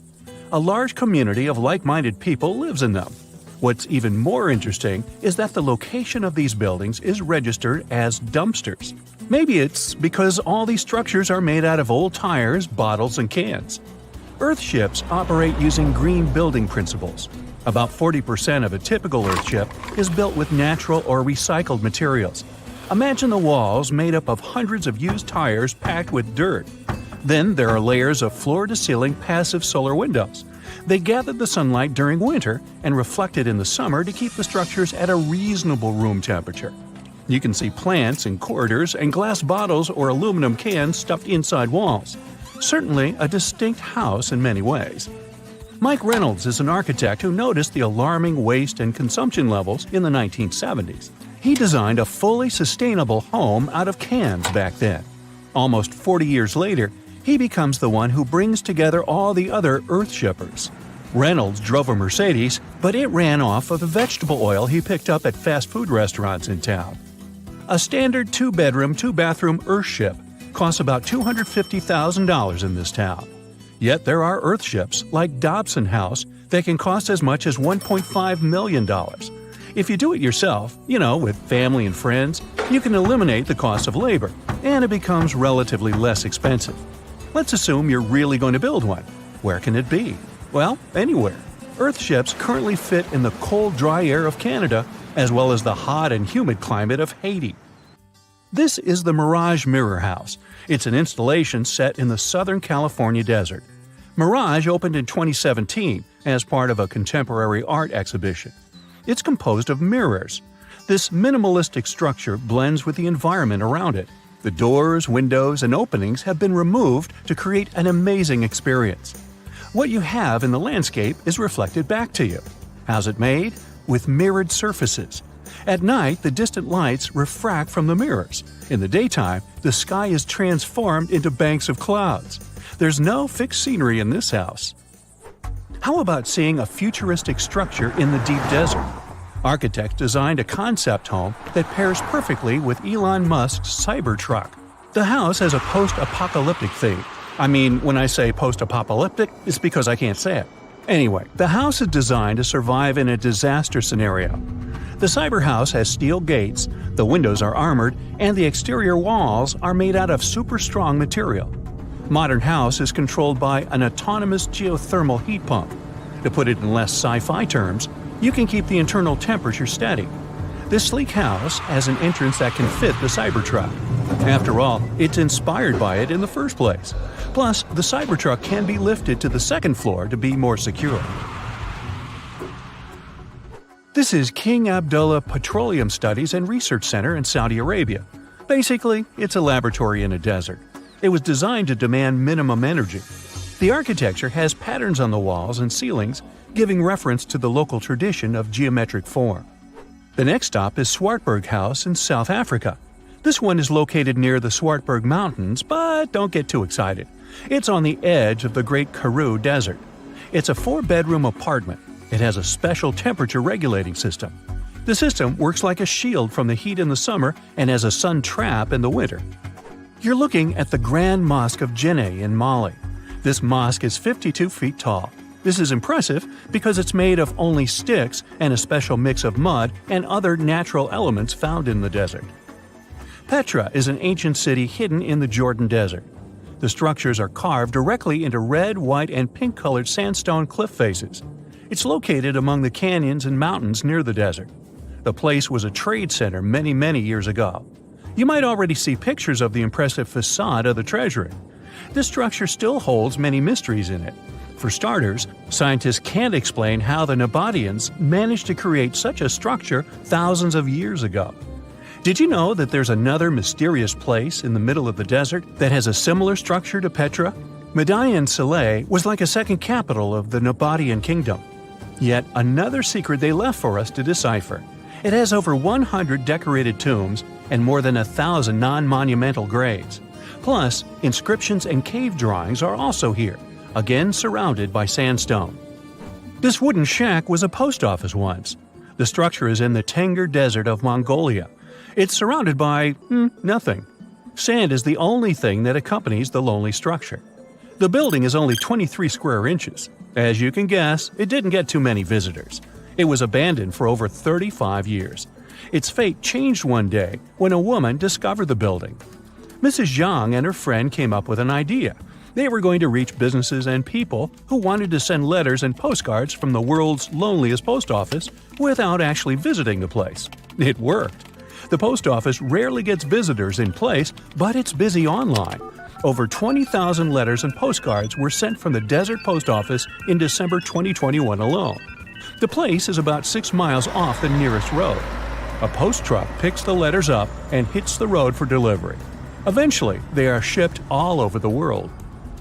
A second destination in Saudi Arabia is King Abdulaziz Center for World Culture. The building has an interesting design. It took nearly a decade to build this complex structure.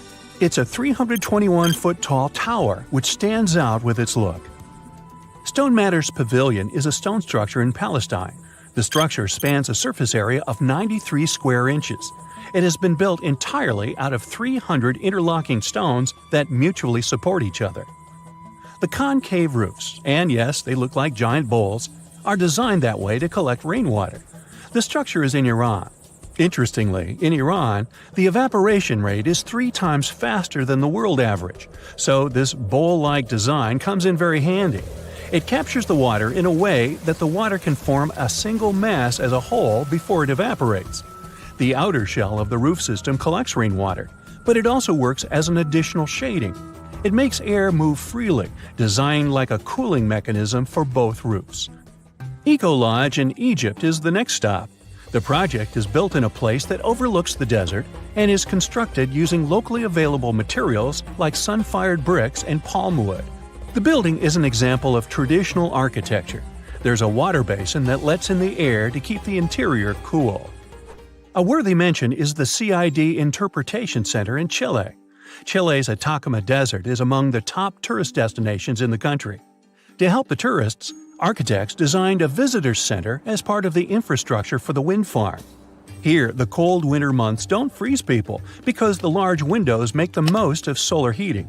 What's even more interesting is that the building is designed to go completely dark at night. Imagine you somehow bumped into the building by accident. Black Desert House is a building respecting the stars. At night, this house goes completely dark. It dissolves into the night, so the stars can appear more prominent. Now, any mysterious desert buildings you know that aren't on this list? Let us know in the comments. We've all heard of the Sahara. Sure you have. It's the largest hot desert on the planet. A sea of sand covering an area larger than the contiguous United States. But have you ever wondered what lies beneath the sand dunes? To answer this question, we must travel deep into the past of our blue planet. Up until some 6,000 years ago, the Sahara was grassland. Humans were around at this time, not me, spreading agriculture around the planet. In the north of Africa, the color green dominated. Plenty of rainfall meant that there were lakes, rivers, pastures, and even forests. A completely different image of the Sahara from the barren landscape of today. But then, the climate started to shift. The region became parched, and the vegetation started disappearing. The wind did the rest. It took away the fine sediment after there were no plant roots to hold the ground together. Give it a couple thousands of years, and you get a familiar image of the Sahara. Sand and rocks stretching as far as the eye can see. But when it comes to volume, only a quarter of the Sahara is actually sand. The yellow sands of the Sahara are just one part of the story. The desert has many other features, such as gravel plains, salt flats, and plateaus. Makes you think if we understand the word desert correctly. For people who study such terrains, geologists, there is only one condition for defining a desert: precipitation. If an area gets little or no rain, then it's considered a desert. The Sahara certainly fits the bill. Its average annual rainfall is just 3 inches. Compare that to the nearly 45 inches a year in New York. When we look at precipitation, this sandy desert is only the third largest in the world. Number 1 and 2 are Antarctica and the Arctic. They are larger than the Sahara by millions of square miles. It sounds odd, but there is more than one type of desert. The first two are polar deserts, while the Sahara is a subtropical desert. But the difference in air temperature are staggering. In Antarctica's interior, temperatures plummet to minus 76 degrees Fahrenheit. Compare that to the highest temperature on record in the Sahara of 136 degrees Fahrenheit. But this desert has a cool side. At night, the temperature is roughly the same as the average yearly temperature in Denmark. This hot and cold roller coaster makes it hard to choose the right outfit when venturing into the Sahara. And what about the sand? How deep is it actually? The depth varies between 70 and 140 feet. That's not too deep. If you put the Statue of Liberty in a tall dune, half of it would still stick out of the sand. Its vast amounts in the Sahara were created by aeolian processes. That's Greek for wind. Over time, it blows and shapes the surface of the Earth. In dry areas with sparse vegetation, winds erode the ground much faster. That's what happened in North Africa. Under all that sand is the bedrock and cracked clay. If you started digging, you would find the same everywhere on the planet, with one important difference. There is some type of soil covering the bedrock. This is not the case in the Sahara.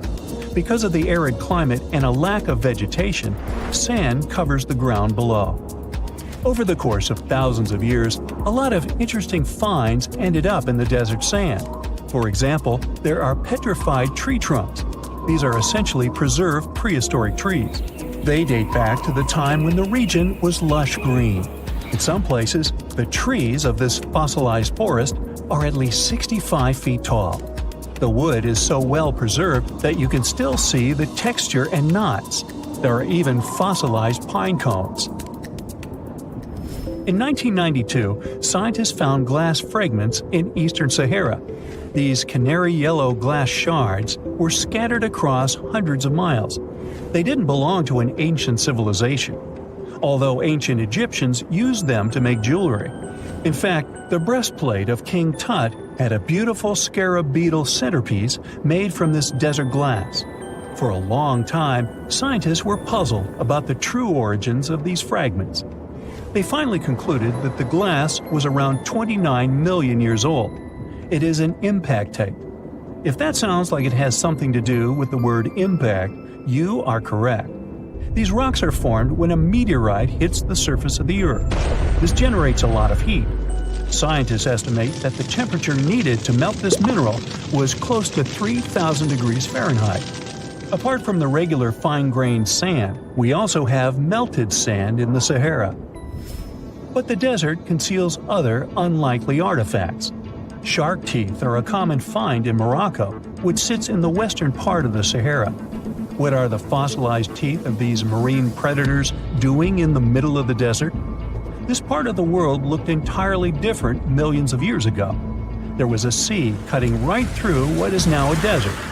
The Trans-Saharan Seaway ran the length of present-day Algeria and Mali. It was around 165 feet deep. That was enough for all sorts of aquatic animals to inhabit it. Large catfish, sea snakes, and of course sharks lived in the area. British archaeologists even unearthed a turtle shell in Mali in the 1980s. For centuries, there was even an entire city hidden under the desert. Timgad was a Roman outpost constructed by the Emperor Trajan around the year 100 in the current era. For various reasons, its residents abandoned it around the year 700. The sands of the Sahara soon engulfed the city. It had remained hidden for nearly 1,000 years. Then, in the 1700s, a Scottish explorer started digging out the city. His team first uncovered a sandstone triumphal arch 40 feet high, similar to the ones we can see in Rome and Paris today. An amphitheater soon popped out of the sand, and it was followed by well-preserved statues of Roman emperors. The Scotsman's find was so impressive that no one believed him at first. It took 2 more centuries for archaeologists to fully excavate the city during the 1950s. The site covers a surface as large as 10 polo fields. The ruins reveal the full mastery of Roman city planning. All the streets meet at a right angle in what is known as an orthogonal grid. You can find the same layouts in modern cities such as New York. Historians estimate that during its heyday, 10,000 people called Timgad home. Different nationalities lived here, from Romans to people of African descent. Today, more than 2.5 million people live in and around the Sahara. They are spread across 11 countries in total, and their living space is growing. The desert is 10% larger than it was just a century ago. This process doesn't involve sand pouring out of the Sahara. The ecosystems on the edges of the desert simply change over time. The wind blows the soil away and vegetation dwindles. The perfect conditions for the formation of a desert landscape. These changes are happening in the Sahel, a region south of the Sahara Desert. That's why the African countries have recently come together for a project called the Great Green Wall. The primary goal is to stop the desertification of the Sahel and hold back the sands of the Sahara. Their plan is ambitious and involves planting a wall of trees from the west to the east of the African continent. The proposed forest is not only going to be long, but wide as well. The Sahara and the Sahel share a historic bond. Since antiquity, camel caravans have been making the journey from Africa's Mediterranean coast in the north to the savannas in the south. The golden age of this trade kicked off in the 9th century. The perilous journey took several months to complete. The route was 2.5 times longer than the length of the Grand Canyon. Explorers still find evidence of these ancient caravans hidden away under the sands of the Sahara. Oh wow, there's a hole in the bottom of the ocean! It seems that the ocean has a leak. But it's not like a leak you would expect, where water is flowing out. It's more like a spring since water is flowing in, not out. This unique leak is something we know as Pythia's Oasis. A grad student was the one who accidentally discovered it. He noticed bubbles that were rising to the surface. Normally, bubbles in the ocean tell us there might be some hydrothermal vents, which are hotspots for some pretty cool things. These vents are actually like hot springs on the seafloor, but instead of bubbling with warm water, they release a fluid that has been superheated in the crust of our planet. When seawater seeps into these cracks and travels deep into the crust, it comes into contact with the extremely hot mantle. This heats seawater to very high temperatures, and as it moves back up towards the surface, it carries dissolved gases and minerals. When the hot fluid shoots out of the vents, it mixes with the surrounding seawater and quickly cools down. Just a short distance away from the vent, the temperature can drop to a comfortable 68 degrees Fahrenheit or so, which is, as it seems, exactly what some creatures like. And there are some real weirdos living down there in the darkness, like ghostly fish, giant red-tipped tube worms, and a unique type of shrimp with eyes on their back. And some of them, like tube worms and bacteria, rely on the chemicals and minerals released by the vents to survive in harsh conditions. But in this case, the bubbling water didn't come from a hydrothermal vent. It was there because of a spring, and that's a bit more concerning. You see, the water in this reservoir needs to stay where it is. If too much of it seeps out, there could be some serious consequences, especially for the surrounding area. You can see this unusual leak along the Cascadia subduction zone, which is a massive fault line off the Pacific Northwest coast. It's a place where two pretty big plates that make up Earth's crust come together and slide along each other. The water from Pythia's Oasis kinda acts as a lubricant between these plates. You can think of the fault zone as an air hockey table. When the fluid pressure is high, it's like you've turned the air on. That means the friction between the plates is reduced, which allows the plates to move. But if the fluid pressure is lower, the two plates can lock together, which then leads to the buildup of stress. Not that they'll feel bad. In the context of tectonic plates, stress is some pressure or force that can cause deformation. And if this stress starts to build up, at some point, it's gotta go somewhere. When it's too much, it can trigger earthquakes and most likely, not small ones. For example, a release of stress in the Cascadia subduction zone could lead to a magnitude 9 earthquake. For comparison, the biggest earthquake we've ever recorded happened in Chile in 1960, and it had a magnitude of 9.5. The damage was enormous. So we hope the water will stay in its reservoir and keep maintaining the delicate balance between the tectonic plates. We've explored only 5% of the ocean. Who knows how many cool things are there at the bottom, waiting to be found? For example, check out these mysterious holes scientists have stumbled upon in the depths of the Atlantic Ocean, near the Azores. They're neatly aligned and are about 4 inches apart, or in some cases, even several feet. They resemble punctures left by a sewing machine. Some think these holes could have a biological origin. For instance, some fish may have made them while walking along the seafloor.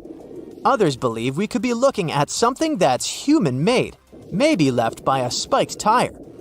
Of course, such holes are perfect for making up stories about creatures from other planets who allegedly made them. Or maybe even legendary monsters, like that one from Loch Ness. It's definitely hard to explain such symmetry of the holes, but one deep-sea biologist offered a pretty good explanation. He said there could be an animal burrowing beneath the sediment, and from time to time, it could make little chimneys just to get access to clean water circulation in its small burrow. I mean, there are sediment piles around the opening of each hole, and they do support the idea that something pushed the soil from below. But there's still no proof these holes are actually connected beneath the surface. And there are also a lot of things hidden at the bottom of the oceans and seas that ancient civilizations left us. For instance, archaeologists made a really cool discovery off the southern coast of Croatia, a road hidden under layers of sea mud that's 7,000 years old. They found the ancient road at the sunken Neolithic site of Solin. The site of Solin was a human-made island in ancient times, and an archaeologist discovered it 2 years ago. He was studying satellite images of the area around Korčula, one of the beautiful Croatian islands. When he realized there could be something interesting at the bottom of the sea, he dove into the water with his colleague. And under the surface of the Adriatic Sea, which is part of the Mediterranean Sea, at a depth of 13 to 16 feet, they found stone walls that were most likely part of some ancient settlement. The landmass where people built the settlement was separated from the main island by a narrow stretch of land. Luckily, this area is protected from big waves by the surrounding islands, so the site remained relatively well preserved. It's now hidden beneath the surface of the sea and covered in mud. But it's so exciting to imagine how people walked on that road nearly 7,000 years ago, visiting nearby settlements. If you want to see the weirdest creatures, you can always head to the bottom of the sea. Actually, scientists have determined there could be more than 30 potentially new species at the bottom of the Pacific Ocean. They've collected them using their remote-controlled vehicle. That's a big step because until recently, they could only study such creatures through photographs. I'm talking about segmented worms, different types of coral, some invertebrates similar to centipedes, and many others. But there are also many old freaky creatures that we already know about that look like they came from sci-fi movies. Red octopus, blobfish. Okay, this one kinda looks normal until you raise it to the surface. The goblin shark, Sloane's viperfish, zombie worms. Ugh. Yeah, I hear ya. Let's move on. The seafloor hides things from space too. There are traces of rare forms of plutonium and iron at the bottom of the Pacific Ocean. And what's awesome is that all this has come from space. These radioactive materials probably formed during some kind of cataclysmic event in space and eventually made their way out to our beautiful home planet. And this extraterrestrial debris most likely appeared on Earth within the past 10 million years. After it fell to the Pacific Ocean and settled at a depth of almost a mile, it became part of all those layers of rock down there. Plutonium is especially exciting for scientists. I mean, only tiny amounts of it have been found. Hundreds of atoms maybe. But it's still remarkable because these atoms are created by exploding stars. Things like this can help us better understand how the universe produces elements heavier than iron, like plutonium, gold, uranium, and platinum. We're still not sure about the origins of these elements. For a long time, scientists believed that supernovae, which is when a star comes to its end in a fabulous explosion, were responsible for creating these heavy elements. But it seems it's not just that. Some other cosmic events, such as the collision of neutron stars, which are super dense collapsed stars, or some rare types of supernovae, could also be involved. Whoa, let me get my popcorn! You plan to spend your summer vacation in Africa. The final destination is the Sahara Desert. It's located in northern Africa, stretching from the Atlantic Ocean to the Red Sea. You're excited to ride camels and learn about the region's rich cultures. You hop on an extensively long flight, and finally, you are here. You find yourself in the world's biggest hot desert. Can you believe it's 3 million square miles? You're ready for your first adventure after drinking liters of ice-cold water. The guide gives you a choice. You can spend 2 weeks visiting a collection of oases, or you can help them solve an ongoing local mystery. Deep into the desert, near this Algerian town, lies a mystery begging to be solved. A collection of huge, spotted circles in the sand. There are dozens of them, stretching for miles in a straight line. The circles were first identified via Google Earth images several years ago. People have debated them for years, but no one seems to know the answer. The strange thing is that they are so many miles away from any towns, roads, or human activity. The quickest way to discover the truth behind the circles is asking questions. You grab your notebook and set out to talk to locals. Everyone is helpful in this scenario: geographers, anthropologists, elders, and historians. The first person you talk to is a map expert.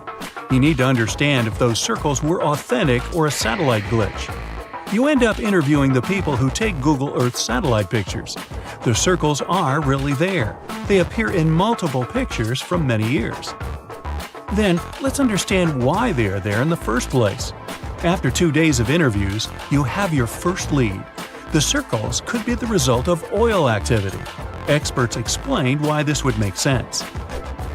Algeria is a rich area for natural resources, so this would be a sensible guess. Usually, to find out if there is anything worth extracting, companies would undertake seismic surveys. Seismic surveys are a way of analyzing the Earth's surface by sending shock waves into the ground. Depending on how these waves bounce back, you'll know what is located there. A special vehicle could have marked the soil that way. So, did we unravel the mystery? Not quite so. As you know, the Sahara Desert is one of the driest areas on the planet. The average high temperatures in summer are over 104 degrees Fahrenheit. To survive there, people need to find ways of accessing water. So, these circles could be a kind of ruin or leftovers from ancient water wells. Again, I'd say this is a sensible guess. Ready for some fact-checking? Some anthropologists agree that these circles could be ancient fogueras. Foguera is the name of a 2,500-year-old style of irrigation system, usually found in northern Africa. It is also known as a qanat in other places in northern Africa. Locals would dig a deep well at an elevated point, deep enough to tap into underground water. They would then dig parallel shafts at regular distances. Then they would dig an underground channel that connected the city to the well. Solely with the help of gravity, water would run from the well to the city. This traditional technology provided water for crops, livestock, and humans. Now, let's say these wells made human-made oases possible. Even the closest municipality name was an indication that this could be true. The name Fogueret Essaouira is actually named after Fogueras, these ancient wells. Now, this lead was proving to be very accurate. You decide to travel over there to see for yourself. You take a local bus, sit back, and enjoy the ride. The landscape in northern Algeria is filled with ancient-looking towns. You even see ruins of wells along the way, on the outskirts of smaller cities. Opening Google satellite images, you can see the qanat's markings on the ground, a series of holes running down several miles. But as soon as you arrive, you find out you were wrong. Dale Lightfoot, one of the world's leading experts on qanats, said that the circles were definitely not qanats. Even the satellite images confirm this difference.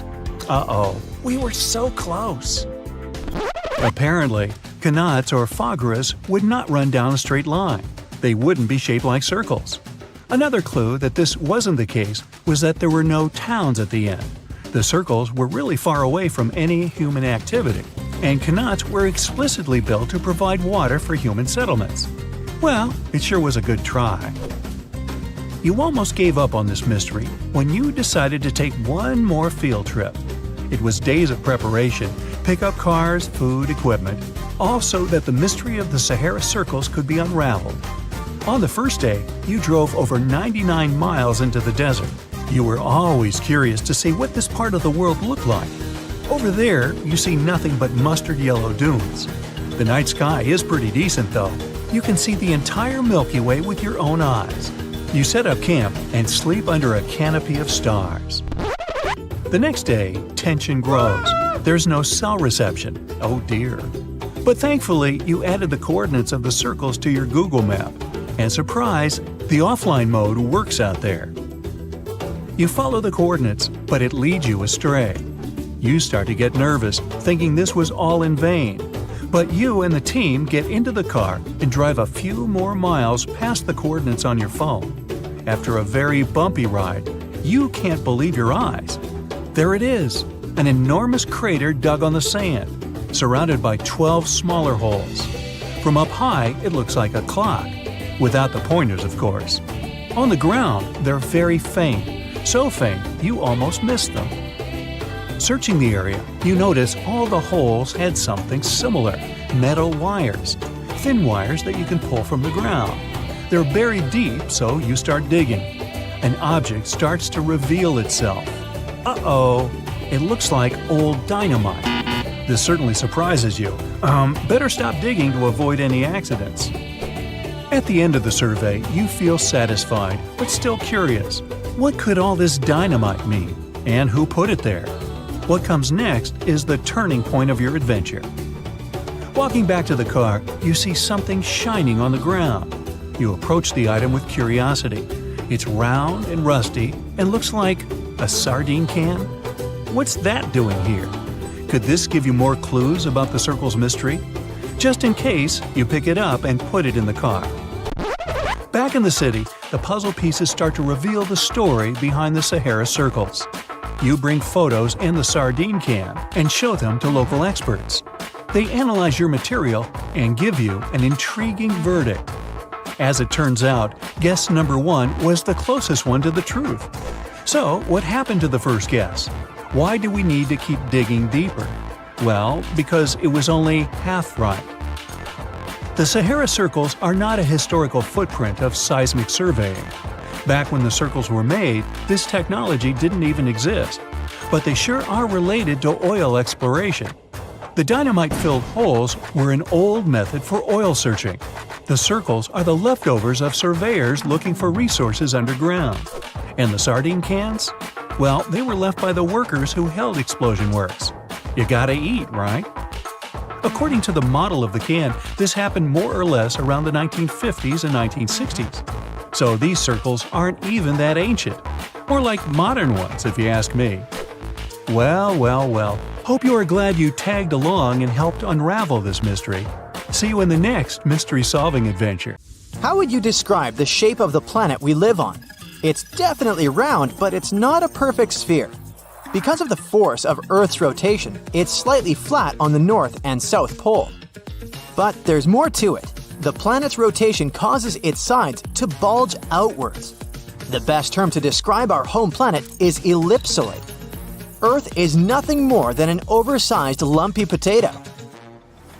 These are the words of Atraji Ghosh, a solid Earth geophysicist from Bangalore. She and her team have been studying something called the Indian Ocean Gravity Hole. Sounds like the scenario for a science fiction movie, but it's very much real. We think of gravity as something consistent. If you drop a pen from your hand in Los Angeles and in Perth, they're going to fall to the floor at the same time. Well, this is not completely true. Gravity is connected with the mass of a celestial body. Astronauts on the surface of our moon don't walk, but move in hops. That's because Earth weighs 81 times more than the moon. Less mass means less gravity. Earth is more massive, so it has a stronger gravitational pull. But there's a catch. All this mass isn't distributed evenly across the planet. As a result, gravity varies as well. NASA has been mapping Earth's gravity field since 2002 using twin GRACE satellites. The maps they produced show where gravity is stronger and where it's weaker. Mountain ranges such as the Himalayas contain a lot of mass. This means they generate a stronger gravity field. The opposite happens in ocean trenches. The deepest of them is the Mariana Trench in the Pacific Ocean. You could almost stack 2 Mount Kilimanjaros inside it. The low concentration of Earth's mass below it means that the gravity field here is weaker. Places on the globe where huge chunks of mass are missing are called geoid lows. A geoid is an imaginary surface that follows the outline of sea levels around our planet. Imagine the Earth without any land. That shouldn't be too hard since the nickname of our home is Blue Planet. Now draw a curvy line along the surface of the oceans, and you get a geoid. In reality, the line stretches across oceans, as well as land masses. Scientists use this imaginary line to calculate the depth of tremors or objects that occur underground. When the wavy line goes down, that's a geoid low. The biggest of them sits at the bottom of the Indian Ocean. The first to discover it was a Dutch geophysicist in 1948. He was performing a gravity survey from a ship. The man noticed that sea levels dipped over 320 feet below the global average. The gravity hole got the official name Indian Ocean Geoid Low. It spans well over 1 million square miles off the southern coast of India. If you went out at sea in the middle of the gravity hole, you wouldn't notice much, just an endless ocean as far as the eye could see. The only way to measure the dip in gravity is through extensive geophysical measurements and calculations. The concept of a gravitational hole existed for nearly 2 centuries in the scientific community, but researchers could study it in high detail only after satellite measurements became possible in the late 20th century. A team of Indian scientists was determined to explain the anomaly that had been puzzling geologists for decades. They used supercomputers to simulate the seismic activity that formed our planet. A total of 19 simulations revealed how tectonic plates moved across the span of over 140 million years. This was during the Cretaceous period, the time when T-Rex roamed the Earth. Nearly a third of the possible scenarios produced a geoid low, similar to the one in the Indian Ocean. The most important factor in these models was the presence of magma plumes. These are places inside the Earth's mantle where lava flows upwards. The mantle sits between the planet's outer core and the thin crust we walk upon. The magma in the mantle plume is hotter than the surrounding rocks. The heat it generates melts and thins the crust. This creates hotspots that are brimming with volcanic activity. Yellowstone National Park and the Hawaiian Islands sit atop such hotspots. The Indian team of scientists linked the presence of magma plumes to the formation of the geoid low. Their source was an ancient ocean that disappeared tens of millions of years ago. It was located where the Himalayan mountain range sits today. Evidence of this lie in the marine rocks researchers found on the world's tallest mountains. The oceans ceased to exist when India's landmass separated from the supercontinent called Gondwana. It drifted north and merged with the rest of the Asian continent. At the time, the Eurasian supercontinent was called Laurasia. The Indian tectonic plate went down inside the mantle. It ended up under the African continent. This landmass contained a lot of crystallized material which was quite dense. When the sinking plate of the former ocean reached it, plumes of magma spilled out. As a result, low-density materials ended up closer to Earth's surface. Density is used to calculate mass, and if you remember our lesson in physics from the beginning of the video, less mass translates into a weaker gravity field. Scientists believe this is how the geoid low in the Indian Ocean formed some 20 million years ago. At this point in prehistory, the Earth looked a lot like it does today. There were vast grasslands, and whales swam in the seas. Geophysicists who created the computer model cannot tell for sure what will happen in the future. Ghosh thinks it's possible that the gravity hole in the Indian Ocean will remain in place for a long time. But plate movements can also cause the anomaly to fully disappear in the coming eons. Earth's tectonic plates are constantly shifting. They define the shape of our continents and oceans. Experts study plate movements to get a picture of how our world looked millions of years ago. However, telling Earth's geologic future is much more complex. The gravity hole in the Indian Ocean is the biggest, but it's not the only one in the world. Other areas with low gravity include the island of Cuba and the Bahamas. On the opposite side of the spectrum are the Philippines. Here, gravity is stronger than normal, but the poles are the places with the strongest pull to them. They are the closest to the center of the Earth. If you stand directly on the North or the South Pole, you are 3,950 miles from the planet's core. At sea level on the equator, this distance increases by more than 13 miles. Earth's gravitational field also has an effect on your weight. At the equator, you weigh 1% less than you do on the poles. The South Pole is maybe more suitable for this experiment because there is actually ground there. But gravity is the strongest at the North Pole in the middle of the Arctic Ocean. This is where scientists in 2013 recorded the highest gravitational acceleration on the planet. This is the rate a falling object speeds up in freefall. The acceleration depends on the strength of gravity. When a team of researchers from a university in Perth set out to map these gravity changes, they discovered something interesting. Gravitational acceleration was the highest at the surface of the Arctic Ocean. This is something they expect to find, but the location of the lowest acceleration point amazed them. It wasn't on the equator as they assumed. The spot lay more than 600 miles south of it at Mount Huascarán in Peru. Scientists believe that the mountain's height had an effect on the phenomenon. This peak in the Andes is the highest point in the South American country. Hypothetically speaking, if a human falls from a height of 330 feet here, they will reach the ground 16 milliseconds later than if they performed the same stunt in the Arctic. If all the volcanoes on Earth suddenly erupted together, it'd be loud. We'd also have around 1,500 of these formations bursting at once. Now, normally it's just 10 to 20 volcanoes that are active each day. But what would the world look like if they all blew their tops simultaneously? Geologists think it wouldn't be pretty. Even if only the land volcanoes erupted together, it would set off a chain reaction way worse than anything we've ever seen before. The two big problems would be ash and volcanic gases. While the explosions in lava would be damaging for people nearby, the real danger lies in what happens next. A thick layer of ash would cover the planet, blocking out sunlight completely. No sunlight means no photosynthesis, which means crops would fade away and temperatures would drop considerably. And all this ash cloud could remain in our atmosphere for up to 10 years. Now, ash aside, there's also acid rain to worry about. Volcanic gases like hydrochloric acid and sulfur dioxide would mix with the atmosphere and fall back down as acid rain. This type of weather would harm the groundwater and ocean surfaces. Even if humans would find a way to survive up to this point, we'd have no corals and no other sea creatures around. Scientists have seen similar events in Earth's history at a smaller scale.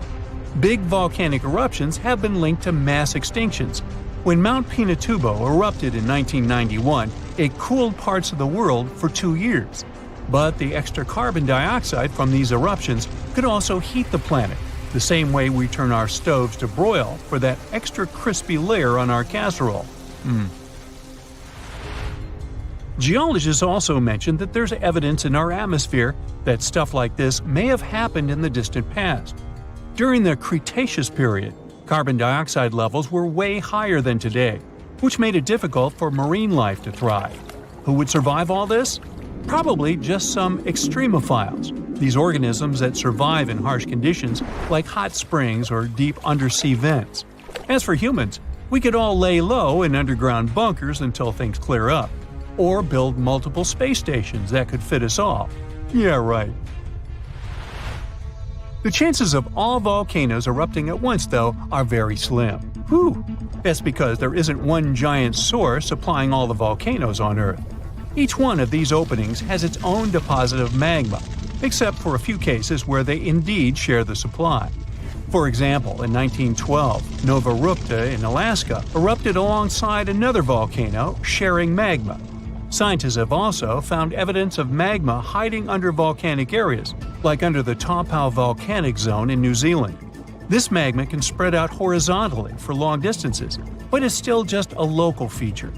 Even if we consider all the magma under Taupau as one system, it's not connected to other volcanic areas like Indonesia or the Philippines. Because the great majority are isolated, volcanoes can't sync up to erupt at once. The magma comes from different processes like mantle decompression or adding water to the mantle through subduction. There's no way to make all these different volcanoes erupt together because of how tectonics work. Now, that doesn't mean we won't see interesting volcano activity in the future. Take an underwater area near British Columbia, where recently about 200 small earthquakes per hour have been noted. Deep beneath the Pacific Ocean floor, off the coast of Vancouver Island, magma is set to erupt, heating the water so much that it'll bubble like soda. However, this event will likely go unnoticed by anyone other than scientists. The anticipated eruption will most likely happen around 3 miles below the ocean surface. Scientists explain that the earthquakes range from negative to 4.1 magnitude, meaning only those nearby would feel any tremors. This unusual activity gives us a rare opportunity to study how the Earth's crust forms. The magma beneath the ocean floor is estimated to be almost 1,500 degrees Fahrenheit, but will cool rapidly upon eruption and contact with water. This runny rock will solidify upon contact with the seafloor, turning black quickly. This event will be useful for biologists too, who will have the opportunity to study the marine animal's response to any changes, like run! Antarctica, often seen as a vast icy continent, also holds a volcanic surprise beneath its frozen surface. Researchers have identified over 130 under the western ice sheet alone, making it the largest volcanic region on Earth. Most of these volcanoes, about 90, were only recently discovered in 2017. But could any of these Antarctic volcanoes actually erupt? Well, it depends on which volcano we're talking about. While these formations are relatively young in geologic terms, it's hard for scientists to tell if they're still active or not. There are only 2 confirmed active volcanoes in Antarctica, Deception Island and Mount Erebus. The latter, standing tall as the highest peak on the continent, has been continuously erupting since at least 1972. It's known for emitting gas and steam, and sometimes even throwing out rocks in what are called strombolian eruptions. One of its most notable features is a persistent lava lake in its crater, a rare phenomenon due to specific conditions needed to keep the surface molten. For instance, it's fueled by a steady supply of magma from deep within the Earth's mantle. This continuous inflow of molten rock provides the material for the lava lake to exist. It also features low ambient temperatures. Despite its location in Antarctica, Erebus has relatively mild temperatures in its summit region because of the heat generated by the volcanic activity. This allows the lava lake to remain liquid rather than freezing over. Deception Island, another active volcano, last erupted in the 70s. While it's currently not showing signs of imminent eruption, it's being monitored closely for any concerning activity. Apart from these 2 being confirmed to be active, Antarctica is dotted with fumaroles, openings in the Earth's crust that release gases and vapors. Sometimes these fumaroles can create icy towers reaching heights of 10 feet. What we should focus on is maybe supervolcanoes. They're this type that has the potential to produce the most massive and destructive eruptions. Unlike the typical one, which has a single vent, supervolcanoes have a vast magma chamber beneath the surface, spanning tens or even hundreds of miles in diameter. Their eruptions can have catastrophic effects on the surrounding area and even impact global climate patterns because of the amounts of ash and gases they spill out into the atmosphere. One famous supervolcano is the Yellowstone one, which some say is gearing up for another eruption. It has the capacity to unleash a colossal eruption, spewing over 240 cubic miles of material. As much as we'd like to predict its behavior, volcanoes don't stick to a calendar. On the contrary, eruptions simply happen when there's enough magma beneath the surface. There also needs to be enough pressure for the magma to travel upwards. As far as we can measure, these conditions are not currently met at Yellowstone. Sure, many volcanoes operate on a cyclical pattern, but that doesn't mean Yellowstone is overdue. In fact, Yellowstone has had just 3 major eruptions over the past 2.1 million years. Also, the term supervolcano refers to the formation's size, not necessarily how fussy it is. Yellowstone's monitoring is extensive, tracking seismicity, ground deformation, thermal emissions, gas, water chemistry, and surface changes. Signs of an eruption would include thousands of earthquakes over a short period. We'd also see deformation on the ground and weird gas emissions ahead of time. Stable as it might look like for now, the consequences of it having a major eruption could look ugly. Ash dispersion could blanket a 500-mile radius, potentially disrupting Midwest agriculture and clogging waterways. Ash and gas emissions into the stratosphere could induce global climatic effects, making our planet colder for several years. And yes, we've seen some research that it shows there's more liquid molten rock under the Yellowstone volcano than scientists believe. But that doesn't translate to imminent danger.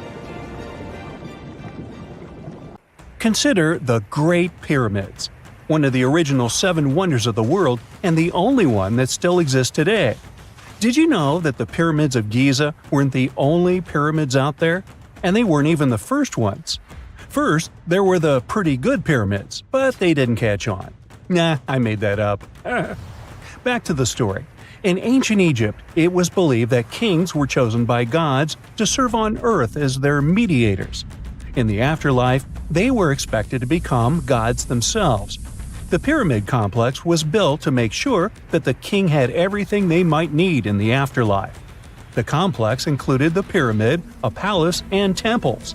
The tomb in the pyramid, where the king was buried, was filled with many things they might need, like furniture, food, and gold vessels. Actually, the first pyramid had been built 80 years before the first pyramid of Giza appeared. Overall, there were around 100 of them. Some weren't finished though, since the construction took a while and not every pharaoh lived long enough to see the end of the construction. And now let's talk about the construction itself. The biggest of the pyramids of Giza is as tall as a 40-story building. So how on earth did they manage to build a structure that massive 5,000 years ago, long before machines and other equipment appeared? Well, let's figure it out. So Pharaoh Khufu ascended the throne around 2575 BCE, and his architects started the construction of the oldest and biggest of the pyramids of Giza. He figured that over 2 million limestone blocks had to be used to build the pyramid, each weighing around 2.5 tons, around the weight of a rhino. The architect wanted to finish the construction in 20 years. To make it possible, a stone had to be carried and pushed into place every 4 minutes, 24 hours a day, 7 days a week, and 365 days a year, except leap year. So obviously, a lot of workers were needed to make it happen. Many believe that it was enslaved people who worked at the pyramid's construction site, but that's not true. Workers came from all over Egypt to contribute to the project. All in all, around 25,000 of them. The Egyptians were doing all kinds of work, starting with manual labor and crafting tools to administrative work. They all worked around 10 hours a day.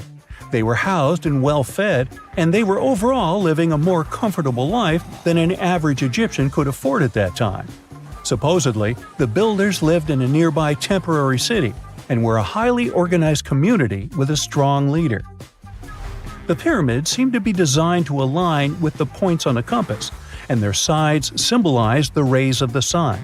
But back at that time, there were no compasses. Ancient Egyptians figured out the directions themselves and with amazing precision. To align the pyramids, they used 2 constellations. The construction site was arranged on the west bank of the Nile River. This also had a symbolic meaning. Just like the sun sets in the west, Life sets in the west as well. The second pyramid of Giza was for Khufu's son, Pharaoh Khafre. It's a bit smaller, but this one has the famous noseless statue of the Sphinx. Of course, originally it had a nose. I would tell you what happened to it, but it's still a mystery, and no one knows for sure. Sphinxes have the body of a lion and the head of a human. They were considered guardians of important areas. This famous Sphinx, also pronounced Sphinx, has the head of Pharaoh Khafre and is guarding his pyramid, facing the sunrise. The Sphinx is one of the biggest and oldest statues in the world. Originally, it not only had a nose, but was also painted.